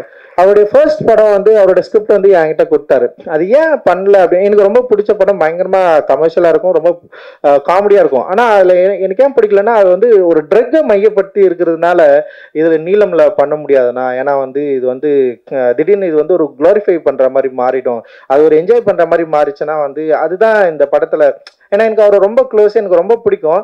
அண்ணோட ஃபர்ஸ்ட் படம் நம்ம தான் பண்ணணும்னு சொல்லிட்டு எனக்கும் ஒரு விருப்பம் இருந்தது. ஆனால் அந்த படத்தில் இருக்கிற அந்த கண்டென்ட், அதாவது முக்கியமான ஒரு அந்த பேஸ் வந்து ஒரு ட்ரக் சம்மந்தப்பட்டு இருக்கிறப்போ வந்து அது வந்து ஒரு ஜாலியாக மாறுறப்போ, ஸோ இதை நம்ம வந்து நீளம்ல பண்ண முடியாதுன்னு சொல்லிட்டு நான் ஒரு முடிவுக்கு வந்து நான் சொல்கிறேன், இல்லைண்ணா இது வந்து டெஃபினட்டாக நீளம்ல பண்ண முடியாது, ஆனால் நம்ம வேற ஏதாவது ஒரு ப்ரொடக்ஷன் கூட சேர்ந்து நம்ம பண்ணலான்னு சொல்லிட்டு தான் இன்னொரு ப்ரொடக்ஷன் கூட சேர்ந்து அதை நம்ம ஆரம்பித்தோம். ஆனால் அந்த படம் வந்து நின்றுச்சு. சரி, அதுக்கப்புறம் வந்து நீளம்ல பண்ற மாதிரி ஏதாவது ஒரு கதை கொடுனா, நீ இந்த உனக்கு புரியும் அப்படின்னு சொன்னா அவர் சொல்றாரு, இல்ல எனக்கு பொலிட்டிக்கலாலாம் எதுவுமே யோசிக்க வராது, இல்ல அவரு அந்த மாதிரியான கதைகளுக்குள்ள அவர் போவே இல்லை அப்படின்னு யோசிக்கிறப்போ இந்த ஜேபிபி கதையை அவர் சொன்னோடனே எனக்கு வந்து ரொம்ப பிடிச்சிருந்ததுன்னா, இது வந்து எமோஷனல் உறவை பத்தி பேசுறது. டெஃபினட்டா வந்து இது நீளம் வந்து இந்த படத்தை வந்து பண்றதுக்கு ரொம்ப தயாரா இருக்கும்னா, இது வந்து அதுக்குள்ளதான் இருக்கு, நம்ம இது வந்து பண்ணலாம்னு சொல்லிட்டு வந்து சுரேஷன் கிட்ட நான் பேசினேன். ஸோ அந்த கதை வந்து எனக்கு ரொம்ப பிடிச்சிருந்தது. அந்த கதையை நான் படிக்கிறப்போ எனக்கு என்ன ஃபீல் கிடைச்சதோ அதுதான் அந்த ஃபர்ஸ்ட் டிராஃப்ட். ஒரு 3.5 மணி நேரம் வந்து ஒரு படத்தை வந்து அவர் எடிட் பண்ணி காட்டினதுக்கு அப்புறம் எனக்கு படம் பார்த்து எனக்கு பயங்கர சந்தோஷமாயிடுச்சு. பல இடங்கள்ல நான் வந்து சிரிச்சேன், பல இடங்கள்ல நான் எமோஷனல் ஆனேன். அண்ட் வந்து உடனே வந்து அவங்க வீட்டுக்கு நான் ஃபோன் பண்ணி சொல்லணும்னு தோணுச்சு, சுரேஷ் அண்ணன் ஜெயிச்சிட்டாரு, சுரேஷ் அண்ணனுக்கு வந்து இந்த படம் வந்து பெரிய வெற்றி படமா இருக்கும். அவங்க வீட்டுல எல்லாம் சொல்ல, ஏன்னா அண்ணி இப்ப நான்லாம் வந்து ஒரு சின்ன பையனா வந்து ஒர்க் பண்ணி படம் பண்ணி ஒரு இடத்துக்கு வந்துட்டேன். ஆனா அவர் வந்து வரப்பே ஒரு 31 இயர்ஸ்ல வந்தாரு. அவங்க ஃபேமிலி வந்து அவருக்கு வேற வேலையே இல்லை, அசிஸ்டன்ட் டைரக்டர் வேலை தான். அசிஸ்டன்ட் டைரக்டர்ல எவ்வளவு சேலரி கிடைக்கும்னு நமக்கு தெரியும். ஆனாலுமே வந்து அவங்க ஃபேமிலியில வந்து அவர் ஒரு எதிர்பார்த்துட்டே இருக்கிறப்போ அவர் எப்படியாவது வந்து ஜெயிச்சிருவாரா அப்படின்னு யோசிக்கிறப்போ என்னால ஃபர்ஸ்ட் டிராஃப்ட் பார்த்துட்டு என்னால அவ்வளோ கான்ஃபிடென்ட்டா சொல்ல முடிஞ்சது, இந்த படம் நிச்சயமா வந்து மக்களுக்கு வந்து பிடித்த கொண்டாடுற ஒரு படமா இருக்கும். அப்படி ஒரு படத்தை வந்து சுரேஷனை ஹேண்டில் பண்ணியிருக்காரு. அண்ட் வந்து அந்த டெக்னீஷியன் அவங்க ஒர்க் பண்ண விதம் எல்லாருமே ரொம்ப கண்ட்ரோல்டா செம்ம சூப்பரா இருந்தது. அது வந்து எனக்கு ரொம்ப ரொம்ப பிடிச்ச ஒரு படமா இருந்தது. அதுதான் நான் சுரேஷன் கிட்ட வந்து பகிர்ந்துக்கிட்டேன். நிச்சயமா இந்த படம் வந்து எனக்கு ஃபர்ஸ்ட் டைம் நான் பார்க்குறப்ப எனக்கு என்ன எமோஷனல் கிரியேட் பண்ணிச்சோ அது ஆடியன்ஸ் கிட்ட நிச்சயமா கிரியேட் பண்ணணும்னு ஒரு பெரிய நம்பிக்கையோட நான் வந்து காத்துட்டு இருக்கிறேன்னா. ஏன்னா இன்னைக்கு இருக்கிற சூழல்ல என்ன மாதிரியான படங்கள் ஓடும் ஓடாதுன்றத வந்து ஒரு முன்முடிவோட நம்மளால அணுகவே முடியல. ஏன்னா ஒரு ரொம்ப ஆக்ஷனு ரொம்ப அகோரித்தனமான ஒரு ரத்தம் தெரிக்கிற படங்கள் தான் வந்து இங்கே ஓடுன்னு சொல்லிட்டு சமீபத்தில் வந்து அந்த படங்கள் வந்து எண்ணிக்கையில் இடமா வந்துட்டே இருக்கிறப்பதான் மஞ்சுமல் பாய்ஸ், ப்ளூ ஸ்டார் மாதிரியான படங்கள் ரிலீஸ் ஆகி மக்கள் கிட்ட வந்து ஒரு பெரிய வரவேற்பை பெற்று பெரிய வெற்றி படமாக மாறுது. ஸோ மக்களுடைய ரசனையை வந்து நம்ம ஒரு இது இப்படிதான் இருக்குது, மக்கள் இதுதான் பிடிக்குது அப்படின்றது வந்து நம்மளால வந்து அதை ஸ்டீரியோடைப் பண்ண முடியாதுன்னு நான் நினைக்கிறேன் நான். ஸோ அதனால இந்த ஜேபிபி படம் நிச்சயமா மக்களுடைய ரசனைக்கு ஏற்ற, மக்களுடைய ரசனையை ரொம்ப இணைக்கிற, விரும்புகிற ஒரு படமாக டெஃபினட்டாக இருக்கும்னு நான் நினைக்கிறேன். காரணம் இந்த படத்தோட கண்டென்ட் அண்ட் ஆக்டர்ஸ், இந்த படத்தில் நடிச்சிருக்கிற நடிகர்கள் அண்ட் வந்து ரொம்ப இயல்பாக ஒரு படத்தை வந்து நடிச்சிருங்க. குறிப்பாக ரியலிஸ்டிக் படங்கள் வந்து நம்ம வந்து பற்றி பேசுகிறப்ப வந்து ரியலிஸ்டிக் படங்கள் ரொம்ப அடர்த்தியாக இருக்கும், ரொம்ப பொலிட்டிக்கலாக இருக்கும், ரொம்ப சோசியலில் வந்து சோசியலான படங்களே வந்து அதில் இருக்கிற மாதிரியான ரியலிஸ்டிக் படங்களை தான் நம்ம நிறைய பார்த்துருக்கோம். ரொம்ப சிம்பிளாக மனிதர்களோட உறவுகளை, அதோட எமோஷனை, அதோட வேல்யூவோட பேசுகிற ஒரு படமாக வந்து இந்த ரியலிசம் சினிமா இருக்கும் அப்படின்னு நான் நினைக்கிறேன். ஜேபேபி வந்து ஒரு பக்கா ரியலிஸ்டிக் மூவி. நீங்கள் அந்த படத்தை வந்து எந்த விதமான ஒரு கமர்ஷியல் என்ன சொல்கிறது, ஒரு சினிமா ஒரு ஸ்டீரியோடைபிக்கான ஒரு இதுக்குள்ளே பொருத்தாம ஒரு குடும்பத்தை அப்படியே வந்து நம்ம அதுக்குள்ளே இருந்து அந்த விஷுவல் அந்த படத்தை பார்க்குறப்போ அதோட சேர்ந்து கனெக்ட் பண்ணி அந்த லைஃபோட நம்மளும் இயங்குற மாதிரியான ஒரு திரைப்படத்தை வந்து இந்த டெக்னீஷியன்ஸ் வந்து கொடுத்துருக்காங்க, இந்த ஆக்டர்ஸ் வந்து கொடுத்துருக்காங்க.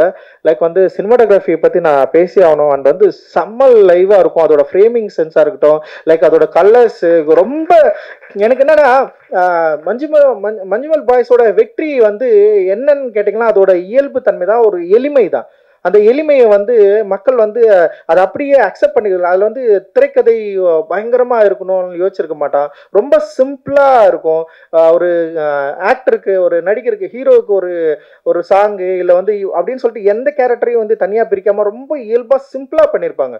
ஃபர்ஸ்ட் ஹாஃப் முடிகிறப்போ என்னடா டக்குன்னு முடிஞ்சிச்சுன்னு தோணும். இப்போ செகண்ட் ஹாஃப் முடிகிறப்போ ஒரு கிளைமேக்ஸில் ஒரு சாங் வச்சு நம்ம எல்லாரையும் வந்து பயங்கரமாக கனெக்ட் பண்ணியிருப்பாங்களா, ரொம்ப சிம்பிளாக இருக்கும். அந்த மாதிரி ஒரு சிம்பிளான படமாக நிச்சயமாக வந்து ஜேபேபி வந்து வந்திருக்கு. எனக்கு எங்க அம்மா பார்த்துட்டு என்கிட்ட சொன்னது இதுதான், நீ எட்ட படத்துல இதுதான்டா சூப்பரா இருக்குன்னு எங்க அம்மா வந்து சொன்னாங்க. எங்க அம்மா ரொம்ப சந்தோஷப்பட்டாங்க.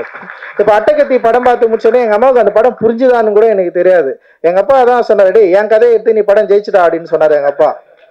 ஆனால் என்னன்னா எங்கள் அம்மாவுக்கு வந்து அந்த படம் புரிஞ்சுதான்லாம் எனக்கு தெரியாது. ஆனால் எங்கள் அம்மா நான் எங்கள் ஊருக்கு போனோடனே கட்டிப்பிடிச்சு எனக்கு ஒரு முத்தம் கொடுத்தாங்க. அந்த முத்தம் என்னன்னா நீ ஜெயிச்சுட்ட அப்படின்றது தான். ஏன்னா அம்மா வந்து பிள்ளைங்க ஜெயிக்கிறத பார்க்குறது இல்லை, அதெல்லாம் எங்கள் அம்மா பார்க்குறது வந்து பயங்கரமான விஷயம். காரணம் வந்து எங்கள் அம்மா படாத பாடே கிடையாது. அவங்க வந்து ஒரு சாதாரண ஒரு குடும்பத்தில் வந்து பயங்கரமான உழைப்பாளி. 24 மணி நேரம் நடந்துகிட்டே இருப்பாங்க. தண்ணி வந்து இவ்வளோ பெரிய குண்டான தூக்கின்னு வருவாங்க. 3 பிள்ளைங்க நாங்கள், ஒருத்தர் கூட வந்து எங்கள் அம்மாவுக்கு ஹெல்ப் பண்ணவே மாட்டோம். நான் வந்து கிரிக்கெட் ஆட போட்டுருவேன், எங்கள் அண்ணனுக்கு எங்கேயாவது போயிடும், என் தம்பி வந்து இப்படி போவான். லைக் வந்து எங்கள் தம்பி வந்து கடைக்கு போனோன்னா போயிடும், என் கடைக்கு போனால் வந்து ஏதாவது இது மிட்டாய் கிடைக்கும்ல. ஸோ நான் கடைக்கும் போக மாட்டேன். ஆனால் நான் எப்போ பார்த்தாலும் சும்மா படிக்கிற மாதிரி வந்து பயங்கரமாக வந்து அப்பயே உட்காந்துருப்பேன். அதனால் வந்து எங்கள் அம்மா நீ பரீட்சை கூட இது மாதிரி படிக்க மாட்டேன், எதுடா சும்மா உட்காந்து படிச்சுன்னு இருந்தால் எங்கள் அம்மா வந்து கிண்டல் பண்ணுவாங்கன்னு. ஆனால் எங்கள் அம்மா என்ன பண்ணுவாங்கன்னா எங்களை வந்து இந்த தண்ணி கூட தூக்க விட மாட்டாங்க. போயிட்டு ஊர் தெருவில் போயிட்டு அந்த நல்ல தண்ணி கிணறுன்னு இருக்கும், அந்த கிணறுல போயிட்டு 3 குண்டா பெரிய பெரிய குண்டா நான் தலையில் தூக்கினேன், இடுப்பில் ஒரு குண்டா நான் தூக்கினேன். எங்கள் அம்மா வருவாங்க. பயங்கரம், நான் பார்த்த மிகப்பெரிய வீரன் வந்து எங்கள் அம்மா தான். ஒரு பயங்கரமான பலசாலி எங்கள் அம்மா. அப்படியே அசால்ட்டாக வருவாங்க, அப்படியே என்னெல்லாம் தூக்கி போட்டு மெரிப்பாங்க. ஏதாவது தப்பு பண்ணா அடிச்சு ஓட விடுவாங்க. ஸோ அடிச்சுட்டு உடனே பயங்கரமாக அழுவாங்க. அப்புறம் வந்து ஈவினிங்காக போண்டா இடம் சுட்டு தருவாங்க, இதெல்லாம் சாப்பிடுங்கடா அப்படின்னு சொல்லிட்டு 3 பேர் உட்கார வச்சு வந்து. ஸோ எங்கள் அம்மா பற்றிய நினைவுகளை வந்து என் பொண்ணு மகிழினி கிட்ட தான் நான் அதிகமாக பகிர்ந்துருப்பேன். நைட்டு தூங்குறப்போ வந்து என் பொண்ணு வந்து கதை கேட்கும், அப்பா கதை சொல்லுப்பா, யாரை பற்றி கதை, ஆயா பற்றி கதை சொல்லு, ஆயா உங்களை எப்படி அடிப்பாங்க அதை சொல்லு. ஏன்னா என் பிள்ளைங்களை அடிச்சதே இல்லை என் மகளை. ஸோ எங்கள் அம்மா வந்து அவ்வளோ பாடுகளை சுமந்து, ஸோ அப்பா வந்து குடிப்பார். ஸோ குடிக்கிற அப்பா எப்படி இருக்கும்னு சொல்லிட்டு நமக்கு எல்லாருக்குமே ஒரு இமேஜ் இருக்கும். அண்ட் வந்து எங்கள் அப்பா நிறைய பாசிட்டிவ் இருக்குது, எனக்கு சில கஷ்டமான நினைவுகளும் இருக்குது. ஆனால் எங்கள் அம்மா அந்த கஷ்டத்தை வந்து எங்களுக்கு 1% கூட எங்களுக்கு வந்து கடத்துனதே கிடையாது. அது வந்து அந்த வலியை, அந்த பெயினை வந்து எங்கள் அம்மா வந்து அவ்வளோ வந்து இருந்தாலுமே ஒரு சோகத்தையே எதுவுமே கடத்தாமல் எங்களை வந்து அதான் சொல்கிறேன், சோறை ஆக்கி போட்டு, கறியாக ஆக்கி போட்டு, மீனாக ஆக்கி போட்டு வந்து எங்களை வந்து சாப்பிட சொல்லி ஐயோ நான் பாக்கெட்டில் இட்லி போட்டுன்னு போயிடுவேன். நான் எங்கேயாவது விளையாட ஞாயிற்றுக்கிழமை கிரிக்கெட்டில் போகிறப்போ வந்து கறி வாயில் போட்டுன்னு போயிடுவேன். நான் அந்த கறியை மென்று அப்படி அவ்வளோ வந்து எங்கள் அம்மா வந்து நான் வந்து சொல்லிட்டே இருப்பேன். எங்கள் அம்மா நான் ஊர்லேருந்து கிளம்பி வரப்போ எங்கள் அம்மா சொன்ன ஒரே வார்த்தை தான், எப்பா நீ வந்து எப்படியானாலும் வந்து நல்ல பேரை எடுக்கணும் அப்படிதான் எங்கள் அம்மா வந்து சொன்னாங்க.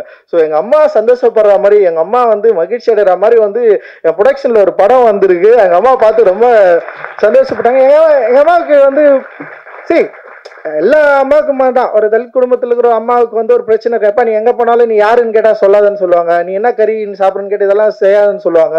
ஸோ அதே தான் எங்கள் அம்மா சொல்லி என்னையும் அமிச்சாங்க. நம்ம பேசுறதை பார்த்து எங்கள் அம்மாவுக்கு ரொம்ப பயம் இருக்கும். எப்போ போகிறப்ப டேய் ஏன்டா நீ இப்படி ஸ்டேஜில் இப்படி எல்லாம் பேசுகிற, கத்தாதரா, சண்டை போடாதரா, யார்கிட்டையும் நீ எதுக்குடா இப்படி பண்ணுற, பயமாதரா, வயிற்றுல நெருப்பு கட்டின்னு இருக்கிற மாதிரி இருக்குன்னு சொல்லுவாங்க எங்கள் அம்மா ஒவ்வொரு முறையும். ஸோ அப்பா இறந்ததுக்கு அப்புறம் அப்பாவே அப்படிதான். ஆனால் எங்கள் அப்பாவுக்கு வந்து ரொம்ப பெருமை. என் ஃபோட்டோ எப்போ ஏதாவது வந்து தினத்தந்தில் இதெல்லாம் வந்ததுன்னு வச்சுக்கேன், அது கட் பண்ணி எடுத்து போயிட்டு அவர் ஆஃபீஸ்ல எல்லாம் போட்டு கடவுள் பயங்கரமாக பண்ணாரு. என் பையன் இப்படி பேசுகிறான் அப்படி பேசுகிறான்னு அதெல்லாம் பண்ணார். ஆனால் கடைசி காலத்தில் அப்பா வந்து ஹாஸ்பிட்டலில் இருக்கிறப்போ எனக்கு வந்து அப்போ ராஜராஜன் சொன்ன இஷ்யூவில் வந்து எனக்கு வந்து இந்த பெயில் கிடைக்கிறதுல கொஞ்சம் போயிட்டு இருந்தேன். அந்த டென்ஷனில் அப்பா இருந்தார். அப்போ அப்பா மூக்கில் இதெல்லாம் வச்சுட்டு இருந்தாங்க. அப்போ வந்து அவருடைய அப்பயும் என்ன பண்ணுறாருன்னா வந்து டிவியில் பார்த்துட்டு இருக்காரு. அப்பா அப்பல்லோவில் வந்து இருக்கிறாரு, டிவியில் பார்த்துட்டு இருக்காரு. எனக்கு பெயில் வந்தது வந்து அதில் பார்த்துருக்காரு போல்.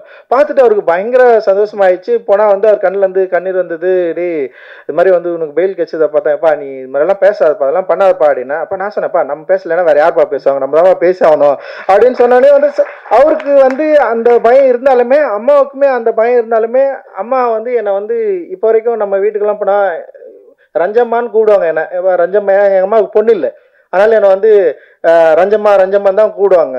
ஸோ அந்த ரஞ்சம்மான்னு கூப்பிட்றப்போ இப்போ எங்கள் அம்மா வந்து இந்த 3 பிள்ளைங்களும் டிஃப்ரெண்ட்டாக பார்த்ததே கிடையாது. எனக்கு இன்னும் எங்கள் அம்மா மேலே பெரிய பொறாமல் இருக்கும். ஏன்னா எங்கள் அம்மா வந்து எங்கள் அண்ணன் மேலே அவ்வளோ பாசமாக இருப்பாங்க, என் தம்பி மேலே அவ்வளோ, என் தம்பி கூட தான் இருக்கிறாங்க. எங்கள் வீட்டுக்கு வேணால் வரமாட்டாங்க. இங்கே வந்தாங்கன்னு வச்சிங்களேன், ஒரு நாள் இருப்பாங்க, 2 நாள் உடனே ஓடுறாங்க. வேலை இருக்குதுடா, நான் போகிறேன், என்னம்மா வேலை இருக்குது உனக்கு அப்படின்னு நான் கேட்பேன். நான் இன்னைக்கு போயிட்டு வந்து அங்கே வீட்டில் வந்து ஒரு லைப்ரரி கட்டணும்னு நான் சொன்னேன். எங்கள் அம்மா தான் அந்த இடம்லாம் க்ளீன் பண்ணி மண்ணு போட்டு, எப்போ மண்ணு போட்டுட்டாடே காசு அனுப்புடா அப்படின்னு. ஸோ இந்த மாதிரி அம்மா வந்து என்னோட அம்மா இருக்காங்கல்ல, அந்த அம்மாவை லைக் வந்து ஜேபிபியில் வந்து அந்த அந்த மாதிரி ஒரு அம்மாவை நம்ம பார்க்குறப்போ வந்து பல இடங்களில் வந்து எனக்கு வந்து எமோஷ்னல் ஆச்சு. ரொம்ப சிம்பிளாகவே எமோஷ்னலாகிற ஒரு ஆள் தான் நான். ஏன்னா எங்கள் அப்பா வந்து டிவி பார்த்துன்னு இருக்கிறப்போ வந்து தங்கச்சி பாசம் வந்துச்சுன்னா எங்கள் அப்பாவுக்கு தொண்டையெல்லாம் வலிக்கும், அப்படியே அழுவார், கண்ணீராக ஊற்ற தேம்பி அழுவார். நாங்களாம் பயங்கரமாக உட்காந்து சிரிச்சுட்டு இருப்போம். ஸோ அந்த டைமில் நமக்கு புரியாதுல்ல, டிவி பார்க்குறப்போ ஒரு அம்மாவை பற்றி வரப்போ இல்லை வந்து தங்கச்சியை பற்றி வரப்போ ஒரு எமோஷனல் பயங்கரமாக ஒர்க் ஆகும் எங்கள் அப்பாவுக்கு. ஸோ அந்த மாதிரி நான் இப்போ இந்த படங்கள்லாம் பார்க்குறப்போ உட்காந்து நான் எழுதுன்னு இருக்கிறேன் நான். இப்போதான் தெரியுது. ஸோ வந்து படங்கள்ல இருக்கிற அம்மாக்கள்ல இந்த கதாபாத்திரங்கள் வந்து எப்படி வந்து மனிதர்களோட வந்து ஒன்றி போகுது, அது வந்து எவ்வளவு பயங்கரமா வந்து எமோஷனலை வந்து கொடுக்குது அப்படின்றத வந்து ஜேபேபி படத்து மூலமா நான் பயங்கரமா வந்து என்ஜாய் பண்ணேன். இந்த என்ஜாய்மெண்ட் டெஃபினட்டாக உங்களுக்கு வந்து கிடைக்கும் அப்படின்னு நான் நினைக்கிறேன். ஸோ ஏன்னா இன்னைக்கு ஒரு டேர்ம் உருவாயிடுச்சு, இந்த மாதிரியான படங்கள் யார் பார்ப்பாங்க, இந்த மாதிரி படங்களுக்கு என்ன ரசிகர்கள் இருக்கிறாங்க. இப்போ ஓடிடி தளங்களே இந்த மாதிரி படங்களை வாங்குறதுக்கு பயங்கரமா யோசிக்கிறாங்க. அவங்க சொல்றது என்னன்னா, எங்களுடைய ரசிகர்கள் வேற, எங்களுடைய ரசிகர்கள் வந்து இந்த மாதிரியான படங்களை வந்து பார்க்க மாட்டாங்க, அவங்க வந்து ஒரு முன்முடிவோட இருக்கிறாங்க. எனக்கு ரொம்ப ஆச்சரியமா இருக்குது, ஒரு சினிமாவை எப்படி வந்து இவங்க முன்முடிவோட அணுகுறாங்க, எப்படி இந்த படங்களை இவங்க பார்க்க மாட்டாங்க. அதாவது முன்னாடி இப்போ அட்டகத்தி படம் பார்த்துட்டு நிறைய பேர் ஃபர்ஸ்ட் படம் பார்த்துட்டு நிறைய பேர் படம் பிடிக்கலன்னாங்க, வேணானாங்க. அதுல இருந்து வந்தவன் தான் நான். அட்டகத்தி படத்தின் மூலமா தான் நான் இவ்வளவு தூரம் வந்து நின்றுட்டு இருக்கிறேன். பல பேருக்கு பிடிக்கல படம். அந்த மாதிரி இன்னைக்கும் வந்து நிறைய பேர் என்ன பண்றாங்கன்னா, அவங்களுடைய ரசனைகள் அப்படின்றது, மக்களுடைய ரசனை இப்படிதான், இந்த மாதிரி இருக்காது, இந்த படங்கள்லாம் பிடிக்காது, இந்த மாதிரி படங்களை வந்து பார்க்க மாட்டாங்க. இன்னைக்கு வந்து வேற ஒரு டைமாக மாறிச்சு. இன்னைக்கு இருக்கிற யங்ஸ்டர்ஸ் வந்து இந்த மாதிரியான படங்கள் வந்து அவங்களுக்கு பிடிக்காது அப்படின்ற இடத்துல வந்து ஜேபேபியும் அந்த மாதிரியான பிரச்சனையை வந்து ஹேண்டில் பண்ணிட்டு இருக்கு. ஆனால் நான் ஷூராக சொல்கிறேன், டெஃபினட்டாக அந்த முன்னுரிகளை உடைச்சி இந்த படம் வந்து மக்களுக்கு பிடித்த மிக முக்கியமான சினிமாவாக மாறும் அப்படின்னு நான் நம்புகிறேன். காரணம் வந்து ஊர்வசி அம்மாவோட ஆக்டிங். சரி, அவங்கள பற்றி நம்ம வந்து நிறைய படங்களை பார்த்துருக்கோம். இந்த படத்தில் அவங்க வந்து ரொம்ப பயங்கர இயல்பா இருக்கிறாங்க. எனக்கு ரொம்ப ஆச்சரியம், ஒரு சென்னை ஸ்லாங்க எப்படி இவங்க இயல்பா இப்படி பேசியிருக்காங்க. அந்த சென்னை மனிதர்களுடைய சுவாபம், அந்த உடல், அந்த பாடி லாங்குவேஜ், அவங்க பேசுறது, அந்த வார்த்தைகள், அந்த வார்த்தைகளோட உச்சரிப்பு அவ்வளோ அற்புதமா, அவ்வளோ பர்ஃபெக்டா இருந்தது. ஒரு ரியலா சென்னையில் இருக்கிற ஒரு ஒரு பாட்டியை, ஒரு அம்மாவை, எங்க அம்மா பேசுற நிறைய வார்த்தைகள் இந்த படத்துல நீங்க வந்து பேசியிருக்கீங்க. சுரேஷனோட அம்மா பேசுற வார்த்தைகளை நிறைய நீங்க வந்து பேசியிருக்கிறீங்க. அவ்வளோ இயல்பா இருந்தது. பல காட்சிகள் இருக்குது. குறிப்பா கிளைமேக்ஸ்ல ஒரு சீன் வரும். இவங்க என்ன பண்ணுவாங்கன்னா, ஒரு நீதிமன்றத்துல வந்து உட்காந்துருப்பாங்க. அப்போ வந்து வெளியே உட்காந்துங்கிறப்போ வந்து, பா கொஞ்சம் பானிபூரி வாங்கினேன்னு சொல்லிட்டு சொன்னோடனே இவன் தினேஷ் ஓடி போய் வாங்கிட்டு வருவான். வந்து கொஞ்சம் சாப்பிட்டு முடிச்சோடனே உடனே அந்த சோளம் கொஞ்சம் வாங்கினேன் திரும்ப எழுந்து ஓடுவானுங்க. அப்புறம் திரும்ப ஒன்று கேட்குறப்ப வந்து தினேஷை யாரோ கேட்பாங்கன்னு நினைக்கிறேன். அம்மா என்னம்மா நீ சும்மா ஏதாவது கேட்டுனே இருப்பியா அப்படின்னு சொன்னோடனே உடனே அம்மா சொல்லுவாங்க, டேய் நீங்கள் குழந்தையா இருப்போ நீங்கள் கேட்டதெல்லாம் நான் வாங்கி கொடுத்தல, என்னைக்காவது நான் வந்து ஏன்னா நீங்கள் சும்மா கேட்டுன்னு நான் சொன்னேன்னா இன்னைக்கு அம்மா நான் கேட்குறேன் போய் வாங்கினாங்கடா அப்படின்னுவாங்க. ஸோ அம்மாக்கள் குழந்தையாகிற தருணம் இருக்குது இல்லை, அம்மாக்கள் குழந்தையாகிற தருணம் அது. ஏன்னா பெத்த பிள்ளைகளை வந்து குழந்தையா பார்த்து பெரியவனா ஆனதுக்கப்புறம் எல்லா அம்மாக்களும் குழந்தையா மாறுறாங்க. அந்த குழந்தையா மாறுற அம்மாக்களை வந்து நம்ம கவனிக்காம விடுறோம் அப்படின்னு நான் நினைக்கிறேன். அந்த குழந்தையாகிற அம்மாவை அவ்வளவு தத்ரூபமா அச்சு அசலா வந்து ஒரு பிரதி எடுத்து அந்த காட்சி, நான் அந்த சீன் வந்து ஆக்சுவலி ஒரு காமெடி சீனு, அதை பார்த்தோன்னே பயங்கர எமோஷனல் ஆயிட்டேன். இப்படி வந்து இப்படி ஒரு சீனை வந்து இவரால் வந்து வைக்க முடிஞ்சது. அந்த யோசனை இருக்குல்ல, பயங்கரமான யோசனை. அம்மாக்கள் குழந்தையாகிற தருணம், அந்த குழந்தையாகிற தருணத்தை நம்ம சரியா புரிஞ்சுக்கிட்டு அம்மாக்களை கரம் பிடித்து நம்ம வந்து அழைத்து செல்ல வேண்டிய ஒரு வேலையை, ஒரு விஷயத்த வந்து இந்த படம் வந்து பயங்கர சாலிடா பேசியிருக்கு. அதுல வந்து அந்த ஊர்வசியமோட ஒர்க் பயங்கரமா இருந்தது. தினேஷ், அந்த மாறன் அண்ணா வந்து தினேஷோட ஆக்டிங் ரொம்ப இன்ட்ரெஸ்டிங்கா இருந்தது. இந்த மாறன் அண்ணா வந்து நிறைய காமெடியா நடிச்சிட்டு இருந்தவர். அண்ட் இந்த படத்துல வந்து ஒரு கேரக்டர் ஆர்டிஸ்டா அவ்வளோ அற்புதமா பண்ணிருக்காரு. ஒரு புதிய ஒரு நடிப்பு பயணத்தை வந்து இந்த படத்துல வந்து அவர் தொடர்றாரு அப்படின்றத வந்து நான் ரொம்ப பெருமையா நான் வந்து சொல்லிக்கிறேன். அண்ட் வந்து இதுல நடிச்சிருந்த எல்லாருமே வந்து பானு பயங்கரமா பண்ணியிருந்தாங்க. அந்த வந்து மெலடி ரொம்ப நல்லா பண்ணியிருந்து, அந்த இவங்க எல்லாருமே வந்து நல்லா பண்ணியிருந்தாங்க. மியூசிக் வந்து ரொம்ப சிம்பிளா, சந்தோஷ் நாராயணுக்கு எப்படி வந்து ஒரு அட்டகத்தி வந்து ஒரு ரொம்ப சூப்பரான ஒரு தொடக்கமா இருந்ததோ அதே மாதிரி வந்து பிரிட்டோவுக்கு வந்து இந்த படம் வந்து நிச்சயமான ஒரு தொடக்கமா இருக்கும். அந்த எடிட்டர் எல்லாருமே, ராம் ஆர்ட் டைரக்டர் ரொம்ப எமோஷனலா பேசினா, அவனை பார்த்தாலே ஒரு முரடு மாதிரி இருக்கிறான். ஆனா வந்து அவ்வளவு ஒரு எமோஷனல வந்து அவனுடைய உடம்புக்குள்ள வந்து வச்சிருக்கான் ஏகன். அண்ட் வந்து இதுல ஒர்க் பண்ண எல்லாருக்குமே வந்து என்னுடைய மிகப்பெரிய நன்றிகள். அண்ட் இதுக்கு பெரிய சப்போர்ட்டா இருந்த அதித்தி ஆனந்த பத்தி நான் பேசி ஆகணும். அண்ட் வந்து அதித்தி வந்து காலா படத்தின் மூலமாக என்னை ரொம்ப பிடிச்சி போயிட்டு அவங்க வந்து என் கூட வந்து சேர்ந்து படம் பண்ண வந்தாங்க. தனுஷோட படத்தை வந்து அவங்க ப்ரொடியூஸ் பண்ணியிருந்த ஒரு ப்ரொடியூசர். அவங்க ஹிந்தியில் பாலிவுட்டில் வந்து நிறைய படம் பண்ணியிருக்காங்க. அண்ட் வந்து அவங்க என் கூட சேர்ந்து ஒர்க் பண்ணணும்னு சொல்லிட்டு வந்ததுக்கப்புறம் ஒரு 5 படம் பண்ணலான்னு சொல்லிட்டு பிளான் பண்ணோம். அந்த 5 படத்தில் வந்து சுரேஷ் அண்ணா படமும் இருந்தது. அண்ட் அந்த படத்தை வந்து அவங்க அந்த கதை கேட்டு அந்த ஒர்க் பண்ணி இவ்வளோ நாள் சப்போர்ட்டிவாக இருந்து இன்னைக்கு வந்து இந்த படத்தை ரிலீஸ் ஆகிறதுக்கு மிகப்பெரிய சப்போர்ட் பார்த்தீங்களா அதித்தி ஆனந்த் அண்டு விஸ்டா அபய்க்கும் இந்த டைம்ல வந்து நான் பெரிய நன்றி தெரிவிச்சுக்கிறேன். பெரிய பெரிய சப்போர்ட்டிவா அவங்க இருந்திருக்காங்க எங்களுடைய எல்லா. ஏன்னா விஸ்டாவுக்கெல்லாம் பார்த்தீங்கன்னா அங்கிருந்து யார்கிட்ட கேட்பாங்களே, ரஞ்சித் மாதிரி ஒரு ஆள் கிட்ட வந்து ஒர்க் பண்ணு அப்படின்னு கேட்குறப்போ இங்கே என்ன பண்ணிட்டாங்கன்னா ஒரு ஆள் சொல்லிட்டு ரஞ்சித் கூட எல்லாம் சேர்ந்து ஒர்க் பண்ணாதீங்கன்னு சொல்லிட்டாங்க. இங்கே இண்டஸ்ட்ரியில் நிறைய பேர் வந்து நமக்கு எதிராக நிறைய கருத்துக்களோடு இருக்கிறாங்களே. இப்போ அவங்க என்ன பண்ணிட்டாங்கன்னா ரஞ்சித் கூட எல்லாம் சேர்ந்து ஒர்க் பண்ணாதீங்க, இது வந்து கொஞ்சம் பிரச்சனையா மாறும் அப்படின்னு சொன்னதுக்கு அப்புறமும் மீறி விஸ்டாவிஷன் வந்து என் கூட வந்து அதித்தி ஆனதோட சேர்ந்து வந்து என் கூட வந்து நிறைய படம் ஒர்க் பண்ணுங்க, இன்னும் நிறைய படம் என் கூட வந்து ஒர்க் பண்ண அவங்க தயாரா இருக்கிறாங்க. அண்ட் டிசைன் பிரத்தோல் வந்து ரொம்ப சூப்பரா பண்ணிட்டு இருக்காரு. அண்ட் எவ்ரி டெக்னீஷியன்ஸ் ஒர்க்கர்ஸ் எல்லாருமே வந்து அவங்களோட பெஸ்ட் ஒர்க் வந்து இதில் வந்து கொடுத்துருக்காங்க. நிச்சயமா இது வந்து மக்களுக்கு பிடித்த, ஊடகங்களுக்கு பிடித்த, எல்லாருக்குமே பிடித்த ரொம்ப அற்புதமான ஒரு எமோஷனலான படமா இது இருக்கும் அப்படின்னு நினைக்கிறேன். உங்களை நாங்கள் மீண்டும் சந்திக்கிறோம். அண்ட் இது தொடர்ந்து உறுதுணையா இருக்கிற அந்த விளம்பரத்தில் வந்து உறுதுணையா இருக்கிற வந்து நம்ம பீட்ரூட்டும் அண்ட் வந்து குணாவுக்கு வந்து நாங்க எந்த மேடையிலும் நன்றி சொல்றதே இல்லை. பிஆர்ஓ குணா அண்ட் அவருடைய தம்பிகளுக்கு வந்து என்னுடைய மிகப்பெரிய நன்றியும் மகிழ்ச்சியும் நான் தெரிவிச்சுக்கிறேன். எல்லாரும் சொல்றாங்க. கவிதாவுக்கு வந்து ரொம்ப நன்றி. அவங்களுடைய அடைமொழியில வந்து எல்லாரும் வந்து அற்புதமா அவங்க வந்து எல்லாரையும் இன்வைட் பண்றது. அண்ட் இந்த படத்தை எங்களோட சேர்ந்து ரிலீஸ் பண்ற சக்தி ஃபிலிம் ஃபேக்டரிக்கு வந்து இந்த இடத்துல வந்து நன்றி தெரிவிச்சுக்கிறேன். காரணம் வந்து ப்ளூ ஸ்டார் அப்படின்ற வெற்றி படத்தை தொடர்ந்து நம்ம தொடர்ந்து இயங்கலான்னு சொல்லிட்டு இந்த படத்து மேலே பெரிய நம்பிக்கை வச்சு, என் மேலே பெரிய நம்பிக்கை வச்சு இந்த படத்தை வந்து March 8 வந்து நம்ம வந்து ரிலீஸ் பண்ணுறோம்.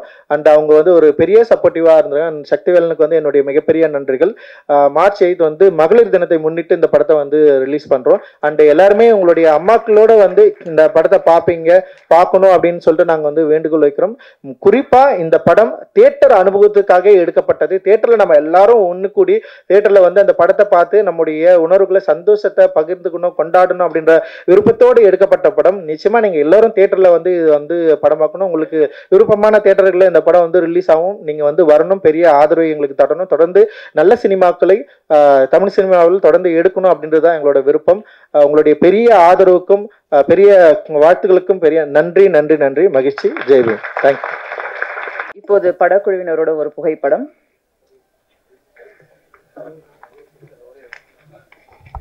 இந்த இடத்துல இது நீலம் ப்ரொடக்ஷன்ல இருந்து ரூபேஷ் பேர் சொல்ல மறந்துட்டேன். ரூபேஷுக்கு ரொம்ப நன்றி. எனக்கு இந்த படம் ஒர்க் பண்ணது எல்லாத்துக்குமே. அதுக்கப்புறமா குணா டீமையும் மறந்துட்டேன். ரொம்ப ரொம்ப சாரி. ரொம்ப நன்றி, அவங்களுக்கு ரொம்ப நன்றி. அதுக்கப்புறமா அந்த பின்னாடி என்ன பேசின என்னுடைய இயக்குனர்கள் எல்லாருக்குமே ரொம்ப நன்றி. அரவிந்த் ஆகாஷ் எல்லாருக்குமே ரொம்ப நன்றி. Okay, thanks. உங்களுக்கு ரொம்ப நன்றிங்க. பேபி படக்குழுவினரோட நினைவுக்காக ஒரு புகைப்படம். இசை வெளியீட்டிற்கு வந்து சிறப்பு சேர்த்த அனைவருக்கும் எங்கள் அன்பும் நன்றியும். மீண்டும் வெற்றி விழாவில் சந்திப்போம். நன்றி.